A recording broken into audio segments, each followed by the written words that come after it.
Hello, good evening, happy Sunday night mayhem to you all.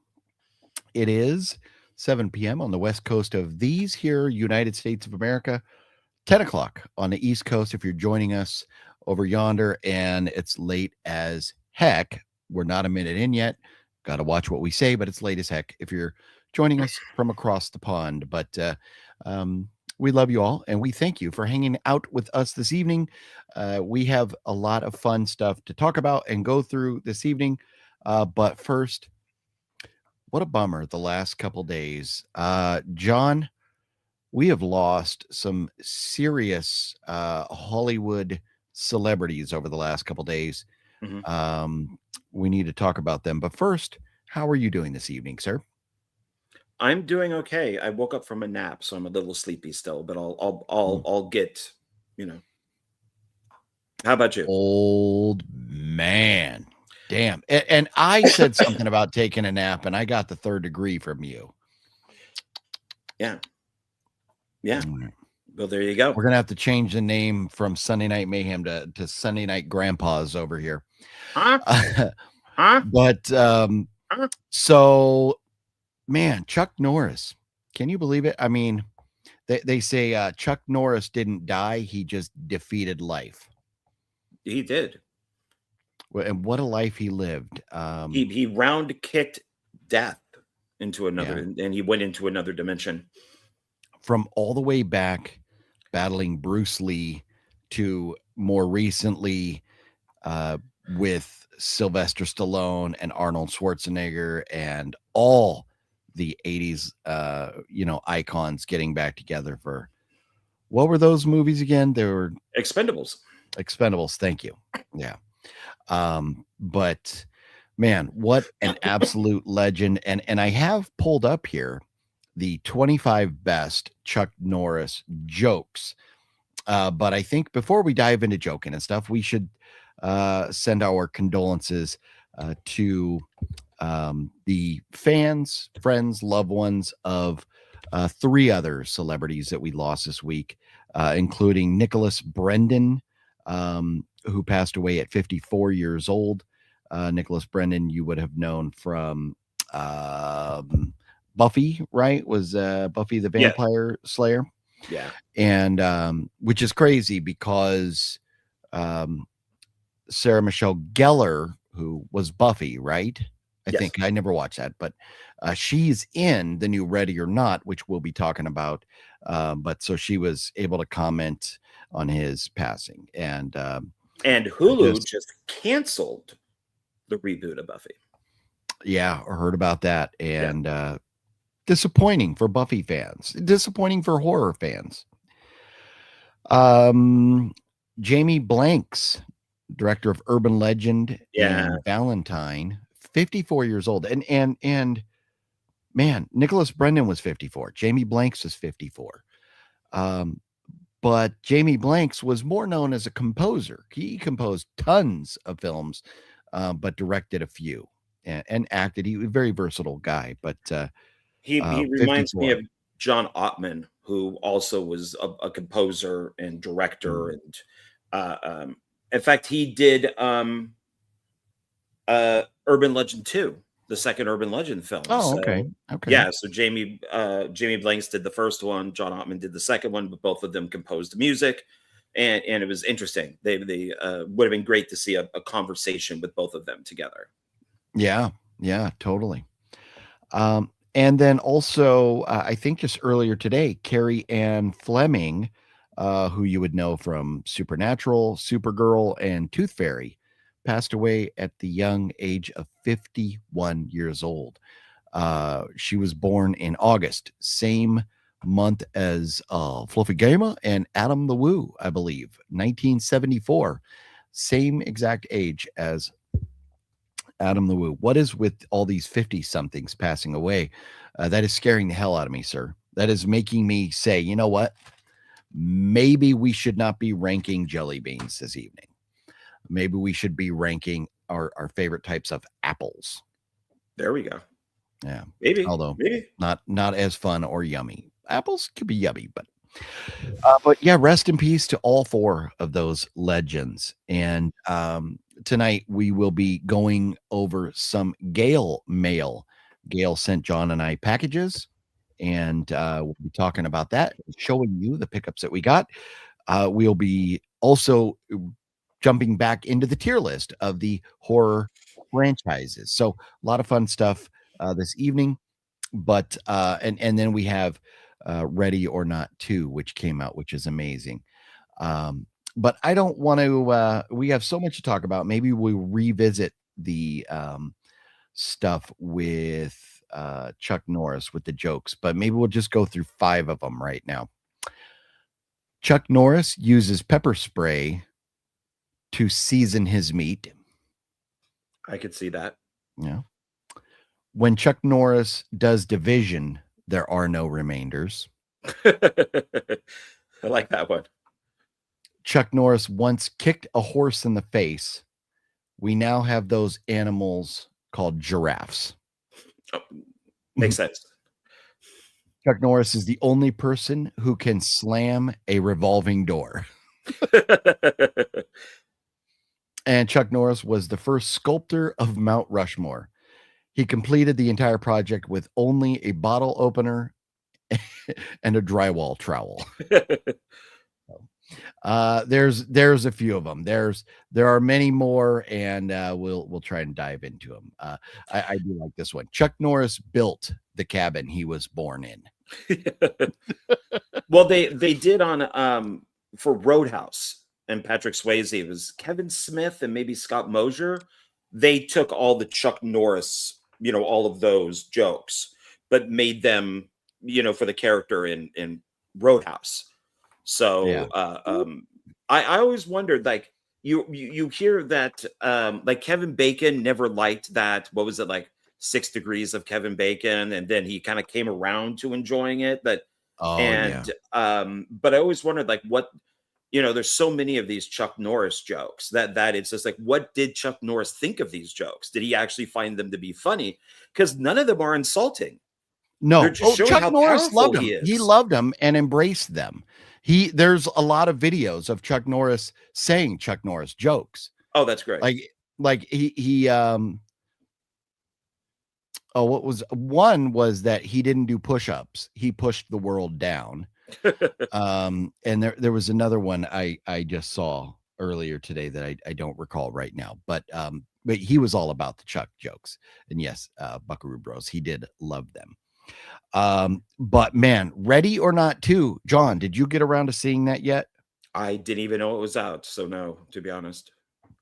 We only talked about it last Sunday. I don't know where you were. That was a week ago. I'm old, so a week ago for me was like a year. You, sir, need more jelly beans in your life or something. We gotta spruce it up a little bit here. It's getting hot in here. That's I'm not taking off all my clothes, so I'll put the fan on. But man, we got a lot to talk about. We will say hello to everybody in just a moment because there is so much to talk about tonight. Ready or Not 2 came out, and it's got a tomato score, which how much we value the tomato scores, of a 76, which is a solid score. But the popcorn, which is the fans, have it at an 89. That's a great score.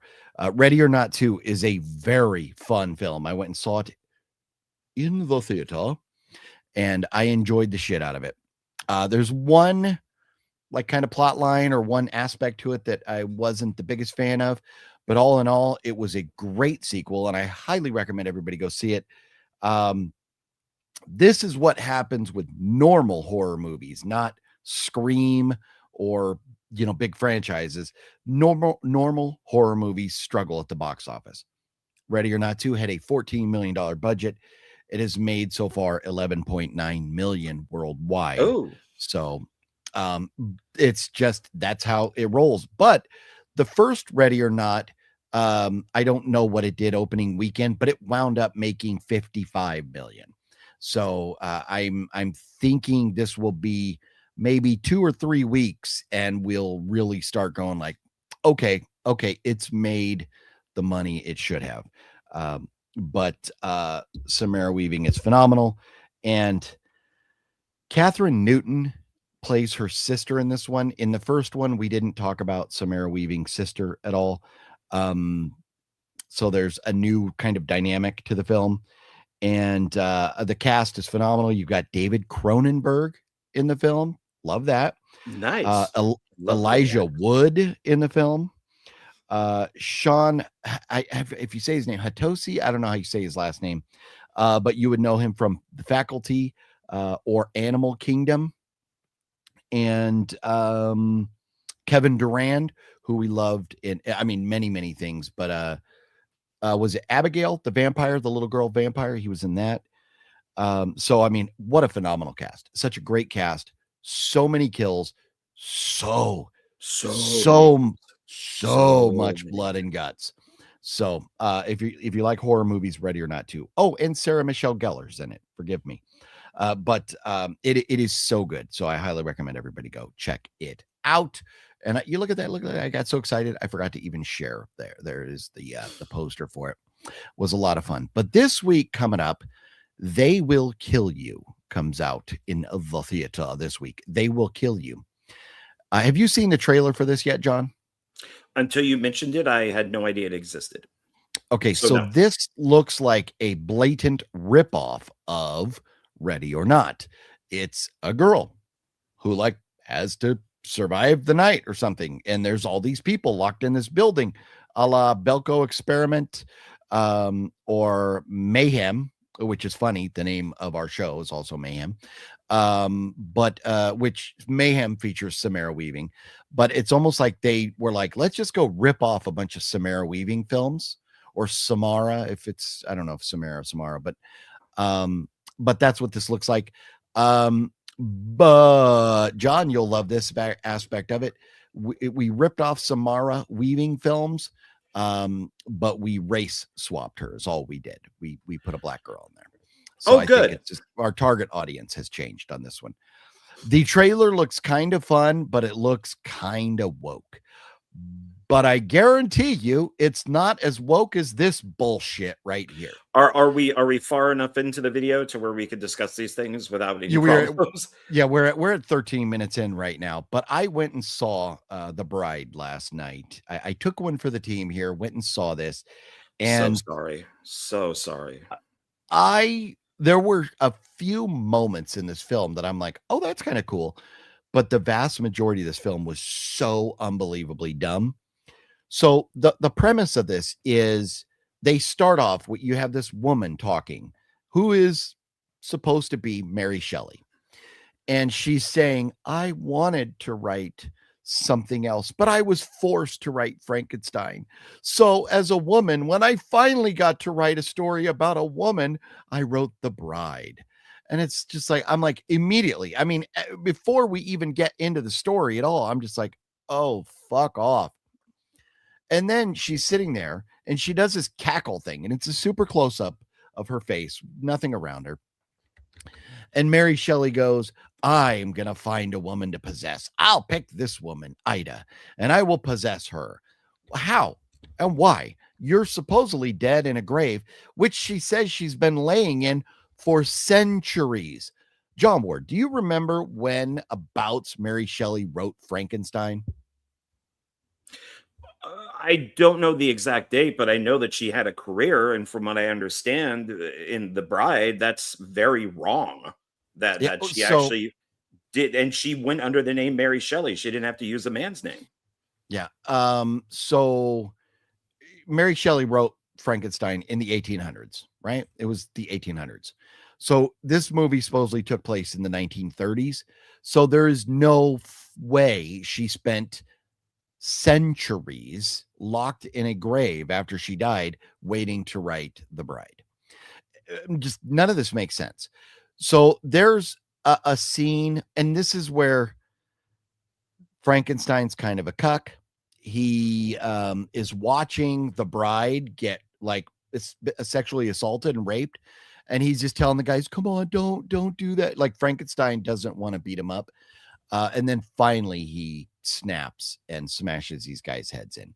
But throughout the film, he's basically a cuck. And it's this story, The Bride, it is Joker 2 with a Bonnie and Clyde ending.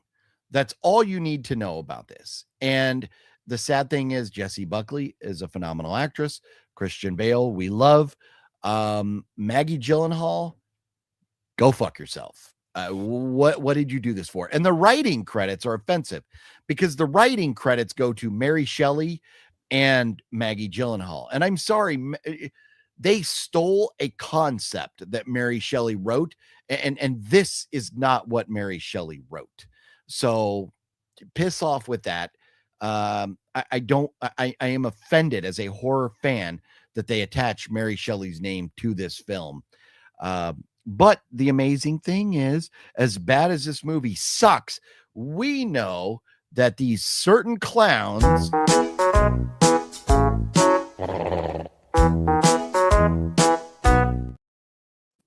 have this rated 30 points higher than they do Scream because of its wokeness.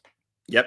So, and that's the only reason for it, because they checked all the woke boxes. I mean, we have like like this is in the 1930s, but we have like a gay pride festival going on. For real. I don't know. I don't get it. John, you were right. I credit you for not wanting to go see this, but you're welcome that I took one for the team, sir. Oh, you certainly did. When the trailer came out, I thought that it looked kind of cool. I thought, oh, she's doing some really kind of weird type of, Frankenstein movie with the bride, and the directing looks cool, and she's got a good cast in it. And then the more I heard about it, and it's from the YouTube guys that we like. It's from The Erotic. It's from Critical Drinker. It's all these people are all of a sudden going, holy shit, this is bad. And they're telling us the box office results. And, when Maggie Gyllenhaal once again goes on to talk shows, and it's all men's fault. It's all Trump's fault. It's the patriarchy. It's all about, it's all about how much you suck. And that's why I made this movie. Well, that's why the film made no money. Nobody wanted to see it. Yeah. Well, and then, so once we do get into the story, we meet before the girl that becomes the bride, before she dies, we meet her and her group of friends or people that she's with. And there's this older white guy who has like a speech impediment. He's, supposed to be like, retarded or whatever, because he is a white bigot, because all white men are bigots, so yes. It is who was the target audience on this? I mean, I understand if your target audience was the alphabet people, then okay, you have maybe 10% of the population, and then you have the alphabet apologists, so maybe another 5% of the population. You missed a large market here, but that's if they even went to go see it. Bingo. That was the target. Yeah, they'll be on YouTube saying you're the problem. You're the reason for this. You. That's why this movie bombed, was because of you. But yet they didn't go see the movie. Just like the guy who started and like wrote it, Bros. He blamed straight men for the movie bombing. Yeah. Why would straight men go see a movie about gay guys? Gay guys didn't even go see the movie. Yeah. I know gay people. Gay people. If they saw it, they hated it. If they saw it, they walked out of it, or they didn't see it at all. Correct. So stop blaming people and just say you made a bad movie. Exactly. Yep. Exactly. If anybody watching just got booted out for a commercial right now, I just turned off the monetization. I see when, and I don't care about the topic, when I see 15 people leave at the same time, that tells me you all got sent to commercials. So forgive me for that. I'll just turn it off for now. I thought YouTube had gotten better at that, but apparently not. So anyways, The Bride, there it is. I took one for the team. I saw it. It is ancient history. That will probably be the last you ever hear of us talking about this abomination. And it's funny too, because Undertone, it's supposed to be this A24 artsy fartsy. The tomato score on this 71, fan score 51. Come on, tomatoes, pull your heads out of your woke agenda asses. Scream still 31, but a 75 from the fans. But Scream has a 5.7 on IMDb, so that tells me if 5.7 and a 75, people enjoy Scream 7. So tomato meter, you need to get over it. You need to get off yourself. Couple more things before we say hello to everybody. And that is Hail Mary, which I have posters. This poster right here that you see, they were at the theater last night. So I grabbed a couple for John and I. They're sitting over here, 11 by 17s or 12 by 18, something like that. But I saw those and I was like, I'll grab them. This movie's doing very well. It's got a 95 from the tomatoes, but a 96 from the fans. So finally one that everybody agrees on. Ryan Gosling's great. I don't know of a movie that I don't like that Ryan Gosling's in. There's probably some, but I don't know offhand. And it's got a couple, it doesn't have a huge cast, but it has the AT&T girl. If you remember the AT&T girl. Yeah. And the big boobs. Yeah, she is in it. And not too many other folks, but he's a science teacher and he finds himself across the galaxy as the sun is about to die or something. And I think Hail Mary, they're trying to save the earth or something. I'm not sure what the plot is there, but that's all I know about it. Here's the problem with Project Hail Mary or Hail Mary Project. It's like 2.5 hours long. I don't know. It's a small, I fear that we're going for like 2001 Space Odyssey. Small cast, long movie. It's tough if it's not done right. So, but people are liking it. So I think I'll probably watch it when it hits streaming, unless I'm sitting around and I'm very bored and I decide to go to the theater. But it's making a lot of money. It has made $140 million so far. It did have a $200 million budget, but I don't know that many of us knew about it until it came out. And they're saying for movies that are not part of a franchise, it's doing very well.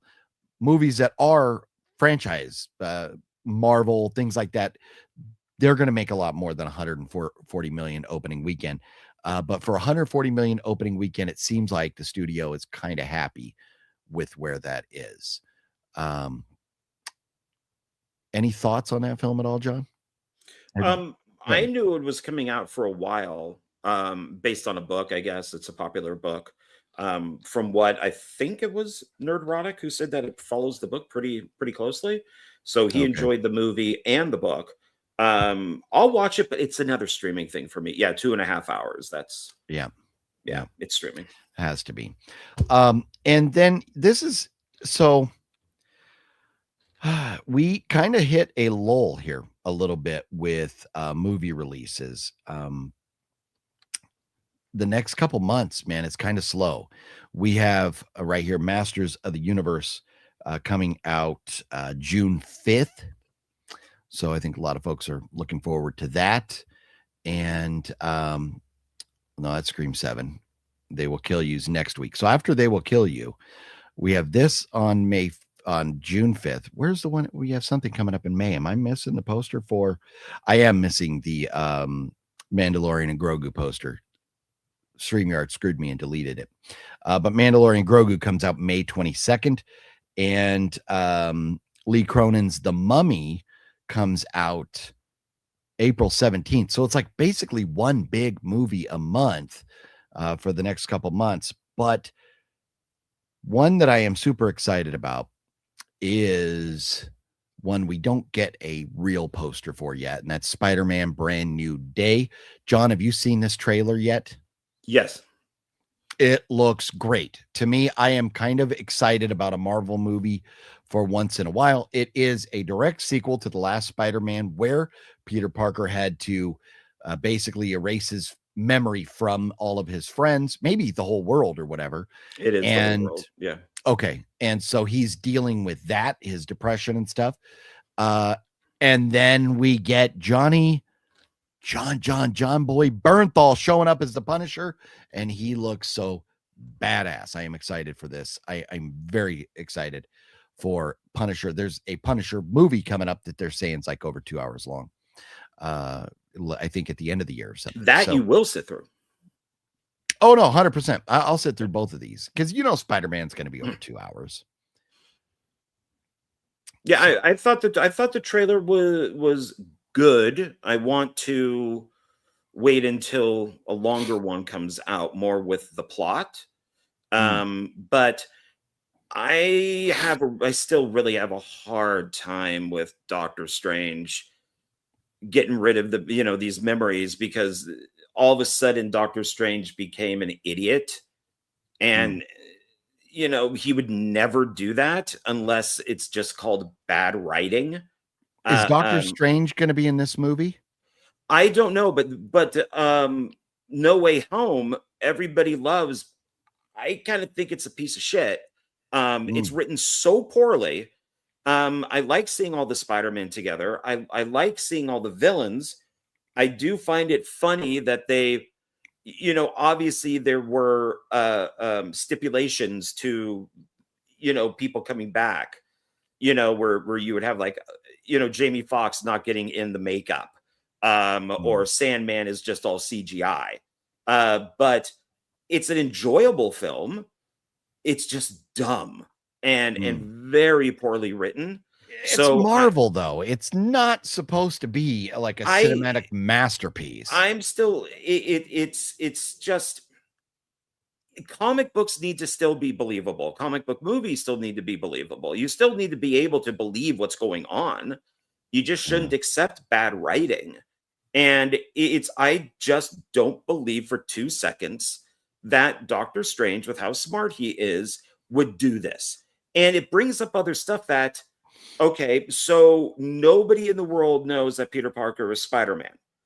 What about everything else? Anything that ties Peter Parker to Spider-Man in print, in video, would still be there. Well, I think we have to wait and see how they handle it when this new film comes out, because all that happened at the end of the last one was the memory was erased, and we really didn't get to see much of the world dealing without Spider-Man, or, the aftermath. The film ended right there, right? Yeah, he goes in with, Zendaya and his friend, and they don't know who he is. And so he's just, I guess in this trailer, just kind of stalking them. I think it looks good. It looks fine. Spider-Man's my favorite Marvel character. But yeah, I don't know. I mean, I rewatched Brave New World, which is now my favorite Captain America movie. I rewatched Thunderbolts and really enjoyed that. I just wish it was darker. And I rewatched Fantastic Four: First Steps.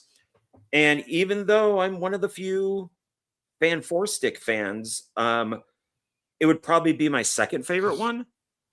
So I enjoyed it more. So I think the last 3 Marvel movies have been good. So I have hopes for these new ones, but we'll see. The way I look at it, it's a Marvel movie. It's a comic book movie. What happens today does not make one bit of difference for tomorrow, because it's a comic book. We can do anything we want to change things. We have alternate universes to change things. So for me, I don't put what happened in the last one to this one or any of that. Like, I personally don't care.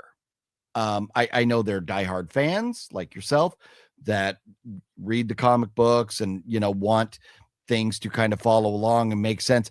None of it matters to me. A movie like this, I want to see 2 hours of just fun action, and I want to laugh. And then I walk out of the theater and I forget about it. And it was a good 2 hours of my life. That's the way I look at these movies. You know what's going to be the worst thing about this one? Huh? No Marissa Tomei. Unless she's like flashbacks or something. So we don't get to see his unusually attractive aunt, as Tony Stark says. I don't care who's in it. I get John Bernthal. That, bottom line, is the only reason You'd rather get John Bernthal than a hot chick? Million percent. John, that's like, name the hottest girl. Oh, John, who is your favorite hottest girl on the planet that we all think kind of looks like a man, but you? Name her. I find forget that her name. so rude. I'm not going to say her name. I'm not going to. Well, anyways, pick one or the other. You get a movie with her, or you get a movie with Tom Cruise. Who are you taking? Okay, first of all, it's Mila Jovovich, is the name. And I would probably You're taking Tom Cruise, damn it. I know you're Tom taking Cruise. Tom. So well, because thank Tom you. Cruise has a track Bernthal record of is my making good favorite. movies. Mila, unfortunately, has not. Bernthal is at the top of my Mount Rushmore right now. I am sorry. He is. No, he he's is great. my I love favorite him actor as now. the Punisher. What Yeah. I would have loved to have seen, and unfortunately, some of the actors are dead, is I would love to see all the Punishers in a movie. You know, get Dolph Lundgren back in there, but you can't. Yeah. I mean, they're not all around anymore. Well, I think only one has passed away, right? Tom Yeah, Jane and who Dolph are is still around, but who is Tom Jane was the best of the films. He was by far. Oh no, I would say Ray I don't like Stevens. Dolph. I don't. Yeah. Ray Stevens. The movie was good, but the mobsters were way too over the top, and Ray Stevens didn't have the logo, right? I think he did. That's the one one of the movies he didn't have the logo on his chest. I think it was Ray Well, Stevens. Dolph doesn't because they didn't have the maybe it's Dolph to it. But anyways, John Bernthal is the Punisher. All those, everybody else, even Tommy Jane, they're afterthoughts at this point. John Bernthal will be now remembered. When you think of the Punisher, it will be John Bernthal. We'll see, and I'm curious to see if they stick with the comic book for that version of the Punisher, because that was the whole thing. The Punisher was hired to kill Spider-Man. So we'll see if that's what this is if he's in there to kill Spider-Man. I'd be interested. Well, the trailer looks great. And if anybody hasn't seen the trailer, you got to go watch it. The trailer starts out with the Punisher running over Batman with his van. It's fucking amazing. I'm sorry, fucking Spider-Man. This is how much that'd be great. Well, they do have alternate universes. So, yeah, the Punisher runs over Spider-Man and then shoots him point blank through the windshield. It's amazing. So maybe he is trying to kill Spider-Man. Well, no, Spider-Man tells him to go home. So I don't know. But anyways, the trailer is very fun. I really enjoyed it. It should be interesting because they're doing Scorpion and there's some of these other ones that they've kind of alluded to in the other movies. So it would be nice if they worked with that. Instead of bringing in somebody new. Yeah. Well, and along these lines on this news, we are just a couple days away from the release of season 2. I know what you're going to say, but I am fucking excited. No, I will not watch Daredevil season 2. No, that first season on Disney was garbage. No. Yeah. Well, you didn't like it, but everybody else I know that were fans. I mean, there were some issues, but it bombed in comparison to the Netflix seasons, so it did not do well on Disney. But look at the legs it had to stand on. It was standing on Disney legs, and nobody expected it to do well. So, and there's a lot of people that are like, I'm not paying for Disney. I'm not watching or supporting Disney. So I think it had a big hill to climb from the get-go. But I'm not saying it was perfect. I'm not saying it was as good as the original seasons, but there was continuity there with the actors and the vibe and stuff. So I am excited. It looks good. I love that we're getting Kristen Ritter back, and as what was her character? Kristen Ritter. What's her character's name again? Oh, forgive me. Jesus Christ, I suck at names. I could tell you, but I'm not going to. Jessica Jones. No, I'm old. I forget names. So, but Jessica Jones. I liked season 1 of Jessica Jones was phenomenal. Season 2, I turned off after 3 episodes. But I'm excited to see Defenders. Did you watch Defenders? The Defenders? No, I've heard nothing but bad things about Defenders. But it's, I guess the Defenders characters, their own series, they're hit and miss, but I don't care. I love the Punisher. I remember buying Punisher episode or volume 1 when the Punisher came out in the 80s. When I believe that was the first solo Punisher comic book. Punisher was around in the Spider-Man and others, but I had all the first whatever of volumes 1 through whatever it was of Punisher when it came out back in like 84 or something. But I love the Punisher. So I'm excited for all of this because I cannot get enough Punisher. That's where I'm at. So, and credit to Fat Samurai Guy and Lady Fat Blood for talking me into watching Daredevil and the Punisher when we drove out to Vegas for the premiere of the vampire movie that you and I were a part of with Tom Devlin over there. They convinced me on that road trip to finally break down and watch all those. And so I did. So that's going on. But yeah, so not much, you know, for over the next few months, big movie wise. And then we have Lanterns. What is that? James Gunn, once again, screwing it all up. So it's Green Lantern. The director or showrunner has said that they thought the word green was stupid, so nobody likes Green Lantern. But they're doing a True Detective version of Green Lantern, but just calling it Lanterns, even though they're using the two most well-known Green Lanterns. Nothing is green. Their suits are gray, like gray or brown, and it looks awful. So it's once again James Gunn screwing everything up. I'm really hoping with this buy that they throw him aside. Does that have a release date or anything yet? Is that Lanterns? It's coming up. It's coming up in like the next month or so, something like that. Okay. But Well, I'll watch the first episode, but okay. Well, we are 37 minutes in and have not said hello to anybody yet. So let's jam through some of these. Deadpool Fanatic, what up? Says smash that like button, everybody, if you would. Larry, the Batman fan. Gale, hello, brothers. Gale says, can't wait to see your faces on the packages I sent you guys. Gale, we are going to dive into that in just a moment here. Stick around. The next big item that we are going to hit is our pickups, mostly of which from Gale this week.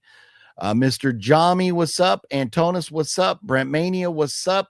Rest in peace, Karen Fleming. Yes. How's the G fam? What's up? Popcorn in hand. We're buckled in for the next 4 hours. John Ward loves to hear that. 2 hours.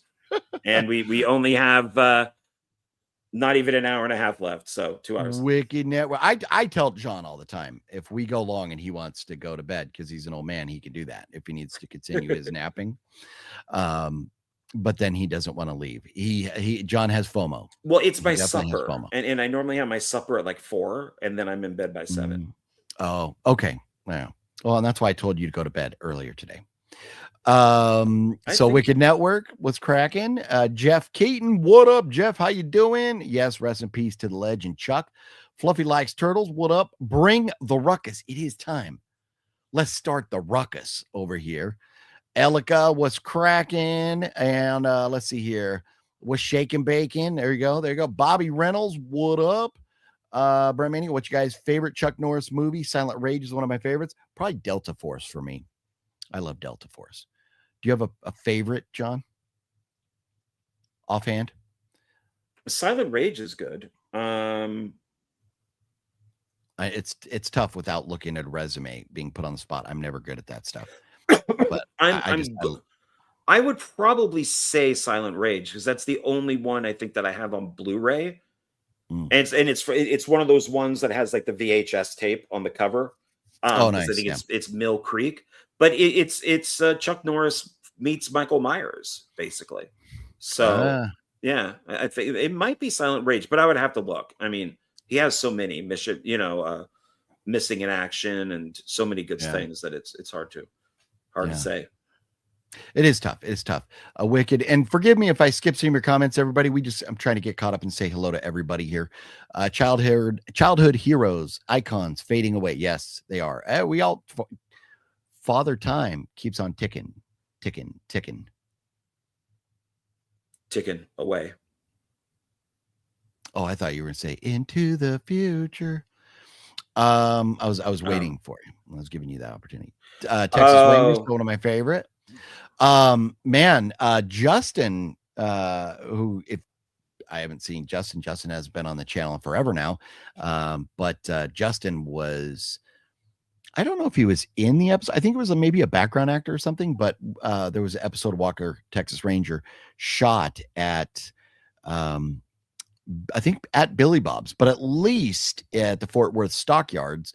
And Justin was on set. I don't remember if he was on crew or if he was a back or like an actor in it. But it's pretty cool to know somebody liked the show or not, which was a little cheesy, but it had its fans. Let's see here. Christian's in the house. What up? Hey. There you go. Granny Smith. Green apples are my favorite. There you go. There you go. Please don't forget Matt Clark, one of the best. Matt Clark. I think we forgot who Matt Clark is. Well, Jeff, I think we did forget Matt Clark. Matt Clark just passed away. Matt Clark from Adventures of Buckaroo Banzai, Outlaw. Oh, yeah. A little bit. Yeah, so he was a little bit older, 89 years old. But definite legend. Yeah, he's been in a ton of stuff. Yeah. And I think, and so forgive me for not mentioning him, but I think the shock and what is interesting to kind of talk about is when folks in their 50s die, or people like Chuck Norris, who's a household name, where unfortunately, Matt Clark being a legend, was not necessarily a household name, but yes, rest in peace, Matt Clark. And lots of great movies, man. 5 people passed, and I know there was others too, but lots of folks passing away this week, man. Gee whiz, his tears were said to cure cancer, but he never cried. Man, that's we should have got him choked up. We should have figured out a way. Jelly beans suck. Magnetic cone. I disagree. Reagan loved jelly beans. Yes, Ronald Reagan was a big fan of Jelly Belly. Darth, I don't know how you say that. Any dumpster diving videos anymore? No, not for about almost 10 years now. They locked up all the dumpsters and it just doesn't happen anymore.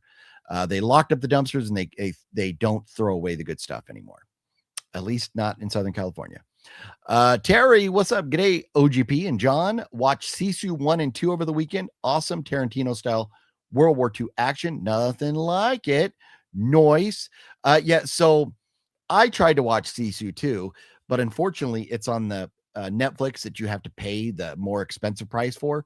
So I did not get to see it, although I am sure. Nothing like it. I'm sure Sisu 2 is going to be very. John, have you bothered to get around to part 1 yet? Mm-mm. You're missing out, sir. You'll enjoy it. You will enjoy it. There's a lot to watch out there. You are correct about this. So again, if I miss anybody, forgive me. What's up, Masashi? I don't know, but what's up, Masashi? No one is worried about these movies. We want jelly beans and booze. Balzer knows what's up. John, do you have booze this evening? I have coffee. So, and I got bad news. I am not drinking booze this evening because I have a doctor's appointment tomorrow morning, and they're going to be checking my blood pressure and stuff. And if I drink tonight, my blood pressure is going to be very bad tomorrow. So I cannot drink. And then I have to fast after. So I'm having some jelly beans, a Diet Coke, and then that's it until I go to the doctor tomorrow at noon. So no booze. Forgive me for that, but we do have jelly beans to rank here. We will. John ate all of his, but we will still rank them. Mario, what up? How you doing? Michael McNally, what's cracking? And let's see here. Whatever happened to Jude? I don't know. Jude, I don't know. I hope Jude is doing well. I hope I didn't say something that offended her or something, but Jude's a legend and we miss her. Yeah. Out where I live, they require a license to dive for some reason. That's funny. And it is different in each state, but in California, once somebody threw something away, it's fair game.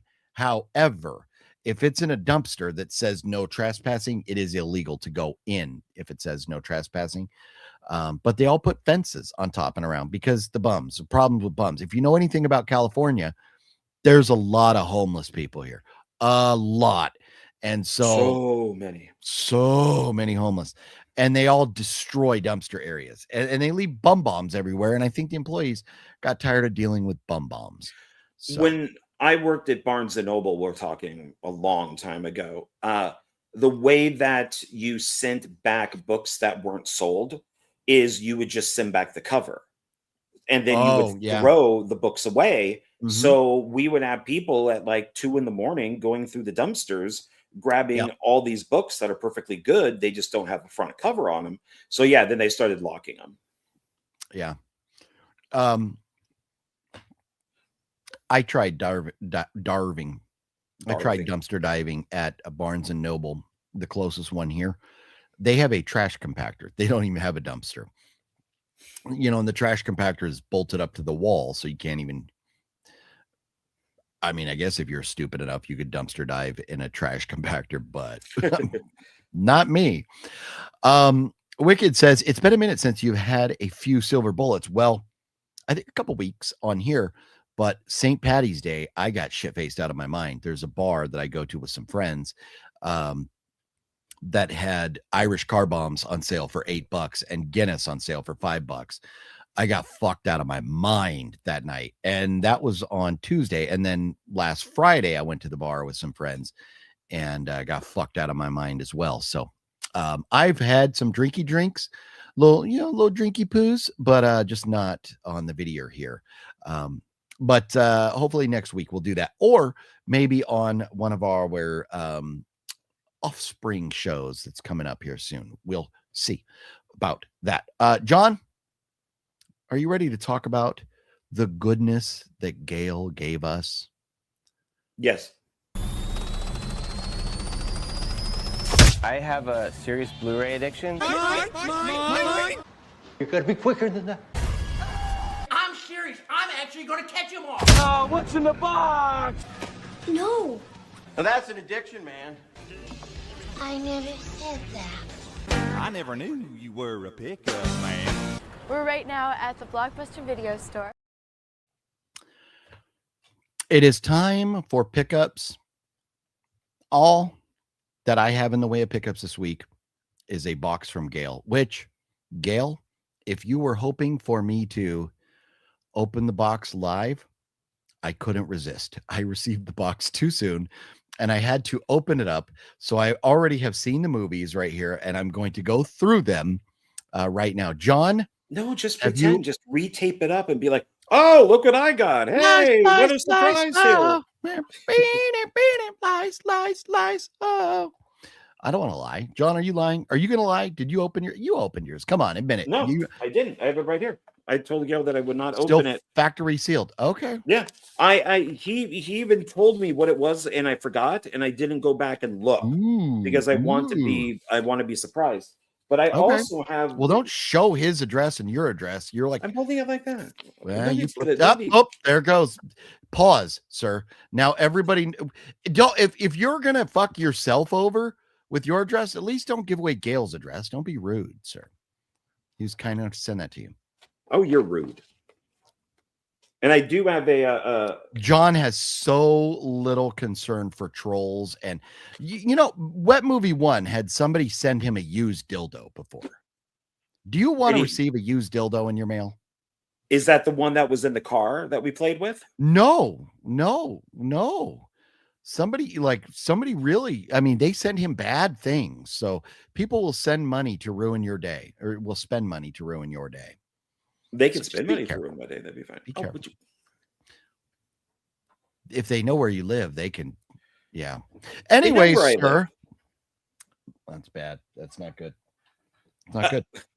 Mr. Paranoid. I am. I have dealt with trolls, sir. Okay.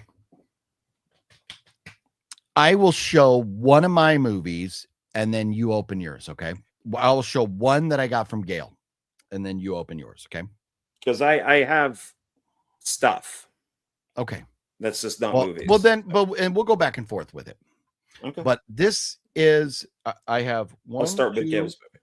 I got 5 items. Well, and that's I want to start with Gale stuff, and so because I have 5 from Gale, and it looks like you don't have that much from Gale. I figured that's why I would go first. I believe I have 1.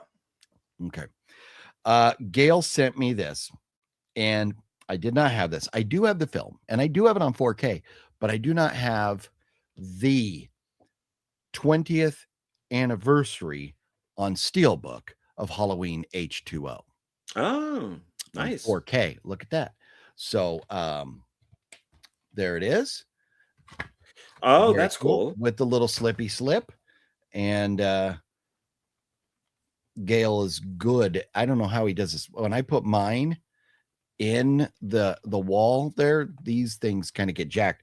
Although I guess with the slip cover, you're kind of okay with that. But I don't know if Gale redeemed that or not already, but there's a code. If it's not redeemed, I don't know that I want to flash it to everybody. Like somebody would just casually flash around their address. But anyways, this is awesome, Gale. I love Halloween, one of my absolute favorite franchises. And to add this to the collection is very cool because there are, even though I have the film, not having the 4K Steelbook from the 20th anniversary is a very nice addition to my collection. So thank you very much for this. That is very awesome. It will go right here with the rest of my Halloweenies. John, would you like to open your parcel that you received from Mr. Gale? Yes. And if you see, I'm holding it like this. So thank you, Gale. So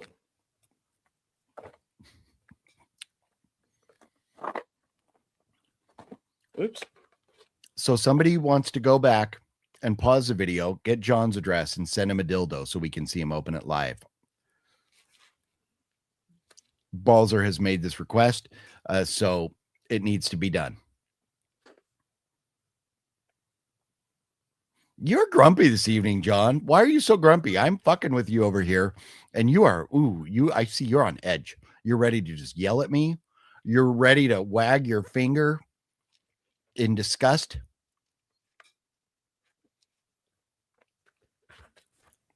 This is one that I have been looking for. This is Guy Ritchie, and I've not found a copy that I can afford. So thank you, Gale. I appreciate that. Next. And go fuck yourself, everybody else. We're not going to tell you what it is. It's the Ministry of Ungentlemanly Warfare. Oh, nice. Nice. Is that Chris Pine? Who's that? No. Oh, no. That's Superman. That's oh, okay. Henry Cavill. Very nice. Yeah, and it's Guy Ritchie. It's but yeah, I've wanted to see this. I never saw it in the theater or anything. I haven't watched it yet. So thank you, Gale. Awesome. Yeah, this helps me out a lot. So I can very cool. Scratch that off my want list. So yes, and I am a Guy Ritchie fan. So yeah, this is great. Thank you. We do. We love Gale. Gale says you are welcome, John. Thank you. You're welcome. Yeah. And so, and this is what I love. What Gale does. Gale looks for things that I need to watch, or I always say like I haven't seen that or whatever, and Gale adds things to my collection like that. And this is one. There's another one here that's very cool too, but this one right here, look at this, a Blu-ray double feature of Tales from the Crypt and Vault of Horror. Oh, that's cool. I have not watched these yet. I wanted to wait and talk about them before watching. And you know what I love what Gale does too? I bet. Yes. I hadn't even opened this. Gale is smart enough. This is something, if you're ever going to ship a movie, cut a little piece of cardboard and put it in there so the discs don't fall out and roll around. Yeah. It keeps your movies in place. So many times, even if you buy them brand new and they're mailed to you, the disc will be loose in there, scratched up. So very, very thoughtful of Gale. And this is very cool. The Tales from the Crypt, and this is Death Lives in the Vault of Horror, and Vault of Horror. So I don't understand. Death Lives in the Vault of Horror, and then you got Vault of Horror. So I got to watch this. But we talked about like Tales from the Crypt lately, and just I haven't gotten around to it. Now I have no more excuse. No. So there. John, do you own Tales from the Crypt? Yes, I own both of those. Okay. Yeah. Well, I've made it. I need to, and I told Gale I need to do this. I need to make sure that I am watching the films that he sends.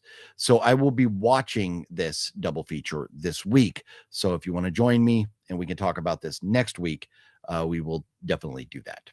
Yeah, well, I'm pretty sure I have it. It should just be sitting back here because that's where all the Scream Factory stuff is. So. And it is Scream Factory. Go ahead and name drop. I wasn't going to. You weren't going to name drop? What type of person do you think I am? I don't always have to mention Cliff Macmillan, who worked at Scream Factory. Surprise, surprise. Wow. Wow, who I've known for over 30 years. Wow. What do you got? So you have other pickups this week. Where did you get them and what do you got, sir? What type of pickups? Well, most of these, oh my God. Oh my God. Oh my God. Oh my God. It's fam. It's fam. He can't even. It's fam time. He was so shocked at your yawn right there that he couldn't even get out vamp time. No, he couldn't. Well, nothing that I have on here is as good as what Gale sent me. So drink drink more coffee, sir. I will. I have it right here.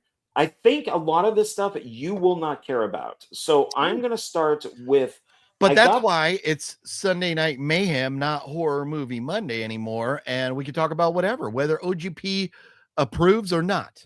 Okay. I'm going to start with this one. I got it at Ross. This was a while back, but the first one leads to the last one. Okay. So I got this, and this. So one thing leads to another. One thing leads to another. Yep. Jesus, my God. Oh. So I got more Chucky, and I like this because it is in like one of the. Let's see if I can get the light out of it. It's supposed to be kind of like in a Good Guys box. Oh yeah, okay, yeah, it does look like the Good Guys box a little bit. Yeah, a shorter version of it. That's cool. Yeah, so I got that, and his hand is missing, and he has the knife on it. So I think this is supposed to be part 2. Child's Play 2, and it's official. So it's official. Oh, nobody knows that. I need that reference here. I need that video. Nobody knows it's official. I don't know. So talking about franchises that I have not been a big fan of, I'm not the biggest Chucky fan. And there's another franchise that I have said that I was just about watching. Gale is doing everything he can to change that and to change my opinion. Gale has mailed me the Tremors 7 movie collection. Oh, wow. So I think some of these we might have to change on the ranking then. We'll have to go back and see where we put Tremors. Is it a C? I think it's a C, right? Yeah, because it was some of the films are good, some are okay, some are really good, so it's kind of all over the place. But I will have to watch these. That's a good collection. I'm not going to be able to watch them all this week, but since Gale sent them to me, I will definitely watch. Yeah, the first one is great. The second one is really good. That got delayed like a year with a slip. Oh, the box set did. No, the Tremors 2 Aftershocks was it was delayed. And when I was working at the movie theater United Artists as an usher, all of a sudden Michael Gross walks in, and he's he's waiting for his movie to start, and we're like, dude, that's Michael Gross. And I immediately went over and I'm like, Mr. Gross, what's going on with Tremors? Tremors 2. And he told us like the whole story and delayed and studio crap and all politics and all that type of stuff. So I got to meet him at Monsterpalooza with Wet Movie 1 and Cinestalker. Such a cool dude. So down to earth and such a cool dude. So yeah. And the first one, love cool. The first one. But I haven't gotten around to any more of them. So maybe in all honesty, there was franchises that I never gave two shits about, like Final Destination, and then I enjoyed them. and The Purge. But now, after going through The Purge, I like all the sequels more than the original one. But maybe I just have to give all these sequels a fair shot. So we will start on that as well. So, man, this is Jamie Kennedy's in some of the last ones. Oh, is he? Yeah. Well, I didn't know that. That's cool. I probably should have known that, but I didn't. I think Michael Gross is in all of them. I know he's also in the TV show. And then after, I think it's the last two films, Jamie Kennedy plays his like sidekick. Oh, that's cool. Yeah. I'm definitely gonna have to check him out. And that's I'm making a promise to Gale that everything he sends, I'm gonna watch. I mean, this right here, what a friggin' haul already. Awesome. And there's two more. And the one I'm looking at here is gonna like blow your mind. So this is, man, Gale is too kind to me. I love Gale so much. And hopefully, like Gale was saying, he makes it out here this summer, or I make it out there before too long. But does he get them all from Zia Records because he owns Zia Records? Well, irregardless of whether he buys them or they come from his store, the fact that he sends them to me is it holds a special spot in my heart. Understandable. Yes. And I appreciate Gale very much. So yes. Yeah. So what do you have next going on over there? So I was at Walmart because I was picking up groceries, and I went over into their toy section, and they had a ghost face. So I picked that up. Ooh, oh, that is fucking nice, dude. I like that. Yeah, and what it is that, so there's different versions of him in different poses. I picked the one where he's in the movie theater and he does, he gets the blood off the knife with the glove. So that's what he's doing here. But they also have, it's a single-sided acrylic background. It's all from the same movie? The different versions of that? Does it say what movie it's from specifically or anything? No, it just says Ghostface. It just says okay. Yeah. These things I noticed, they never say Scream. They always say Ghostface. But yeah, you can have him like standing at a window or whatever it is. It just depends on there's like one of him slashing with the knife. But it was like $11. So I figured why not? Awesome. So I thought that was really cool. That is very cool. I like that. Yeah. I am jelly. Where you picked that up at Ross also? Oh no, Walmart. Oh, okay. It was in that area where they have movie stuff. I know where you're talking about. Yep. Over here, that's always in behind glass, but I will definitely have to take a look. I'm gonna save maybe the best for last here. So Gale sent me two more movies, and Gale is so current or relevant, things that we've been talking about, and makes this very cool because I might have just had this on DVD, but Gale sent Land of the Dead on 4K. Oh, okay. Yeah. Nice. So on 4K. Yes, on 4K. Sweet. So from Scream Factory, collector's edition, 4K. The last good Romero movie. Yes.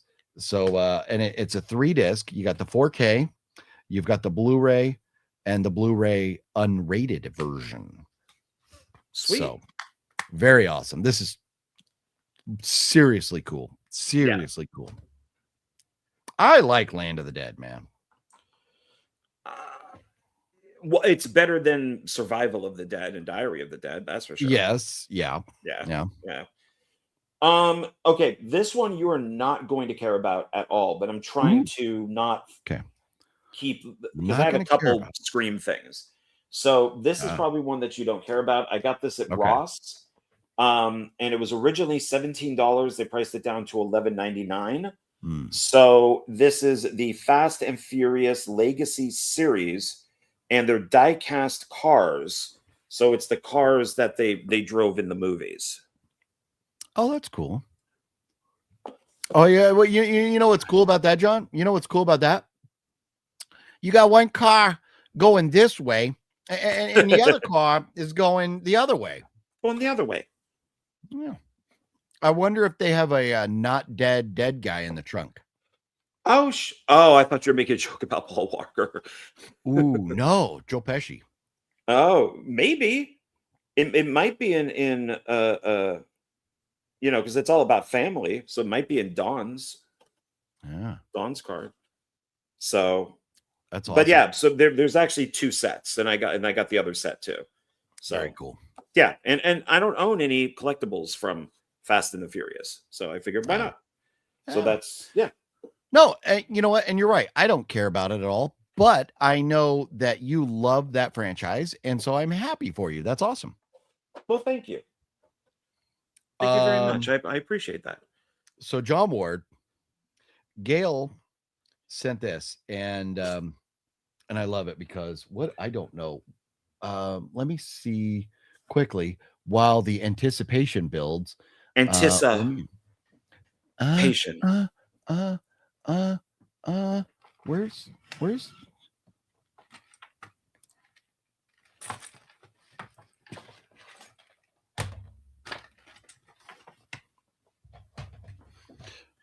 this is what I got. This Criterion. Oh, that's the Criterion one. Yeah. Criterion one.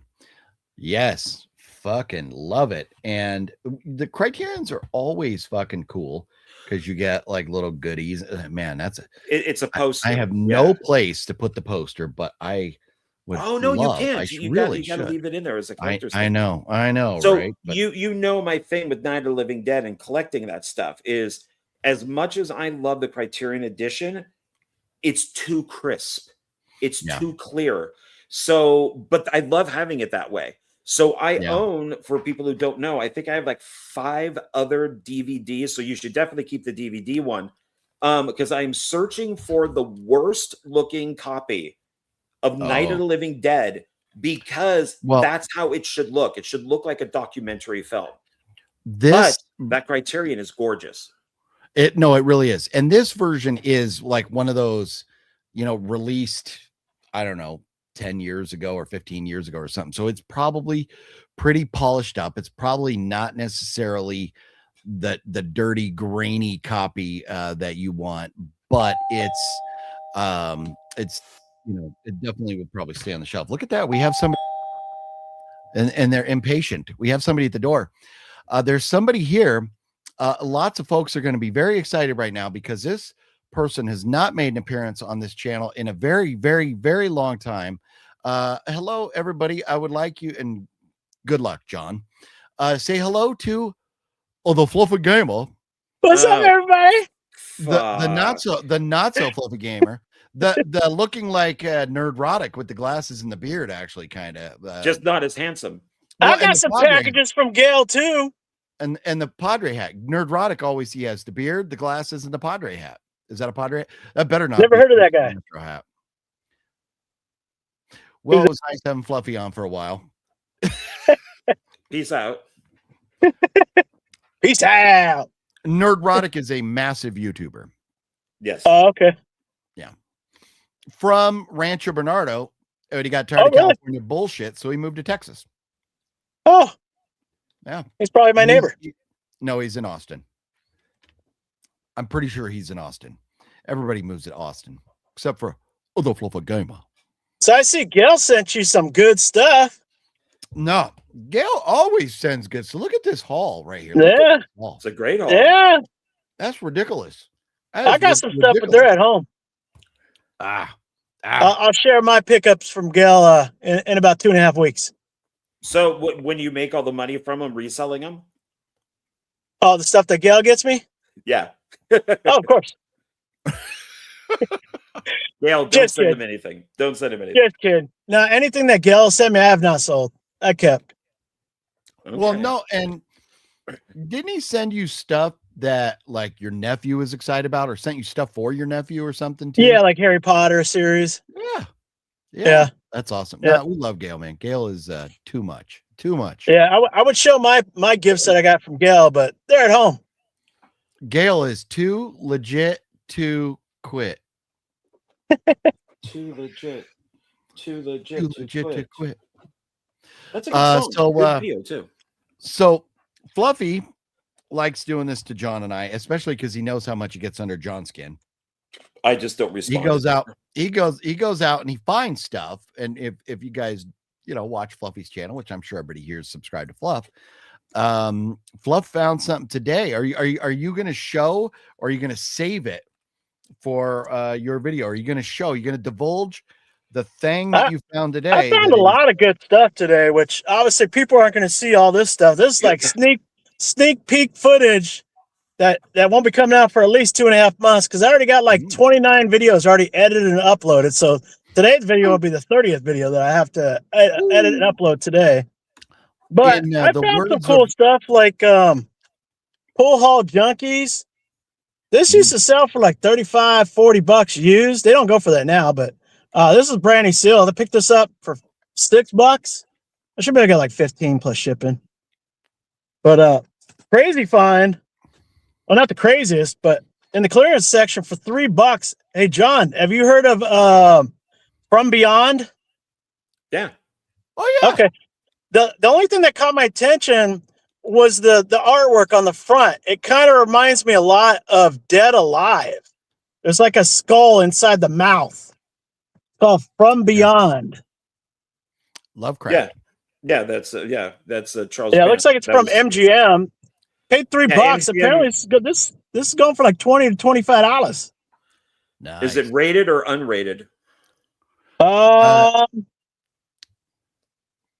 I don't see anything on it. You want the unrated version? Oh, you know what? I think this is the unrated. Yeah, it is. Yeah, it says unrated right on the top. Yeah, it's covered up by the sticker. But okay. Yeah, this is the unrated version. Is it good? Should I watch it? It's done by the guys who did Reanimator. So yeah. Oh, okay. Yeah, I'm definitely watching this one. Yeah. I was surprised to see that in the clearance section. Oh, Fluffy But Gamer. I also found some other cool stuff like So I Married an Axe Murder. Fluffy Gamer. Fluffy Gamer. Careful. Gale is currently at your house stealing all your movies. Oh, he's at my house. Well, he just said he's at your house. I don't know. I added the stealing all your movies because that's okay. What I would do. So I Married an Axe Murder. Oh, is that Michael with, Myers? Mike Myers. That's brand new factory sealed. But crazy find. One of the crazy finds. You wouldn't think it's worth much, but I found me some Emilio Estevez, the Mighty Duckman. Swear. All three of them. Mighty Duckman for $13. $13. I would probably own those. Yeah. Can you take a wild guess how much this thing is actually selling for right now? Let's see. You paid 13 for it. I got 10% off, so I paid 12 something. 11.70. Yeah. So I'm guessing it's probably going for about $70. Oh, I wish. But man, all three, the cases are mint. The discs are mint, man. Beautiful. These are actually selling minty fresh, like 40 to $50 right now. Yeah. 40. Nice. But that's not even, this is probably going to be one of the biggest scores ever on this, on the video that I made today. The biggest one by far. Bigger than walking into Goodwill and finding a whole bucket of PlayStation shit, or no? You remember that? Yeah, Sega Genesis stuff. Yeah, I sold that Nomad for $250. Woo. Actually, I think I got 300 for it. And that was just the Nomad. Wow. But no, the find of the day, I couldn't believe it when I saw. I don't know if you guys have heard of this one before. I sent you guys a message letting you know what I found. Margaret Kidder and Robert Hayes. Let's see if there's anybody watching that can figure out what movie came out in like the 80s. It's called Trench Coat. It's a horrible movie. It's what she made, which is why she's not in Super. Yeah, Margaret Kidder and Robert Hayes. Not a good film. Stop. Margot Kidder. Oh, is it? Okay, I couldn't remember if it was Margot or Margaret. Okay, Margot Kidder, yeah. Superman's woman. Yeah. Yeah, I couldn't believe I saw this for $9.99. This is definitely going up on the bay. Last one sold for $289. I found it for $10. Who is the retard that's paying almost $300 for a movie? A retard. But are they have there been several that sold or just one? Are you At least one in the last 90 days, okay? and it sold for $289. There's 3 available right now. They all went $250 to $300. Okay. It is not a good movie. I'm really surprised those things sell. But it's just like got to be so out of print. Yeah, I was wondering if you guys seen it. Have you seen it, OGP? So out of print. Nah, I never heard of it. Okay. So Yeah, but anyways, apparently the movie sucks, but it's going up on the base, so I don't care. Yeah. Trench coat. Man, sounds like when you get home tonight, you're gonna be so busy. I'm definitely gonna be busy. Definitely gonna be busy. So this is just a few things that I found today. Nice. I got a bag of stuff. Are you in Texas? Hell yeah, I'm in Texas. When was the last time you had some Whataburger? Like maybe 3 months. Okay. And that's only because I had a gift certificate, like a gift card. When was the last time you had why they don't have those down there by you? Taco Bueno? They don't have them in Houston, do they? There is one not too far from the local half price books that just opened up like a year ago. I haven't been to it at all. I've only been to the one that we went to in Dallas. Okay. Yeah. Let's see. What else? That's it. That's all I can think of for Texas. Well, I do have something that I would like to mention. In what's today? The 21st, 22nd? 22nd now. 22nd. So in 7 days, on the 29th, I will be celebrating 1,000 days of being sober. Wow. 1,000 days. Wow. That's pretty fucking impressive, man. And so I'm gonna celebrate by getting a 40. I was gonna say, man, fucking, I'll crack a cold one for you. So yeah. Well, so, and this 1,000 days, no slip ups or nothing. No, because obviously, when you first started, it's hard, and you have slip ups and stuff. But I know you were on a good roll, so 1,000 days booze free. So it's not easy. Trust me, it's not easy, but it is possible. It is possible. Yeah. Well, Jeff Dye quit. You know Jeff Dye? Sounds familiar. Stand-up comedian. He's on Fox News all the time, but he's funny as fuck. But Warren opened up for him in Vegas years ago, and I got to hang out with them in a green room and stuff. And that's cool. He quit drinking around the same time you did. And one of his jokes that he talks about is the reason he quit drinking was because he was driving and got into a car accident.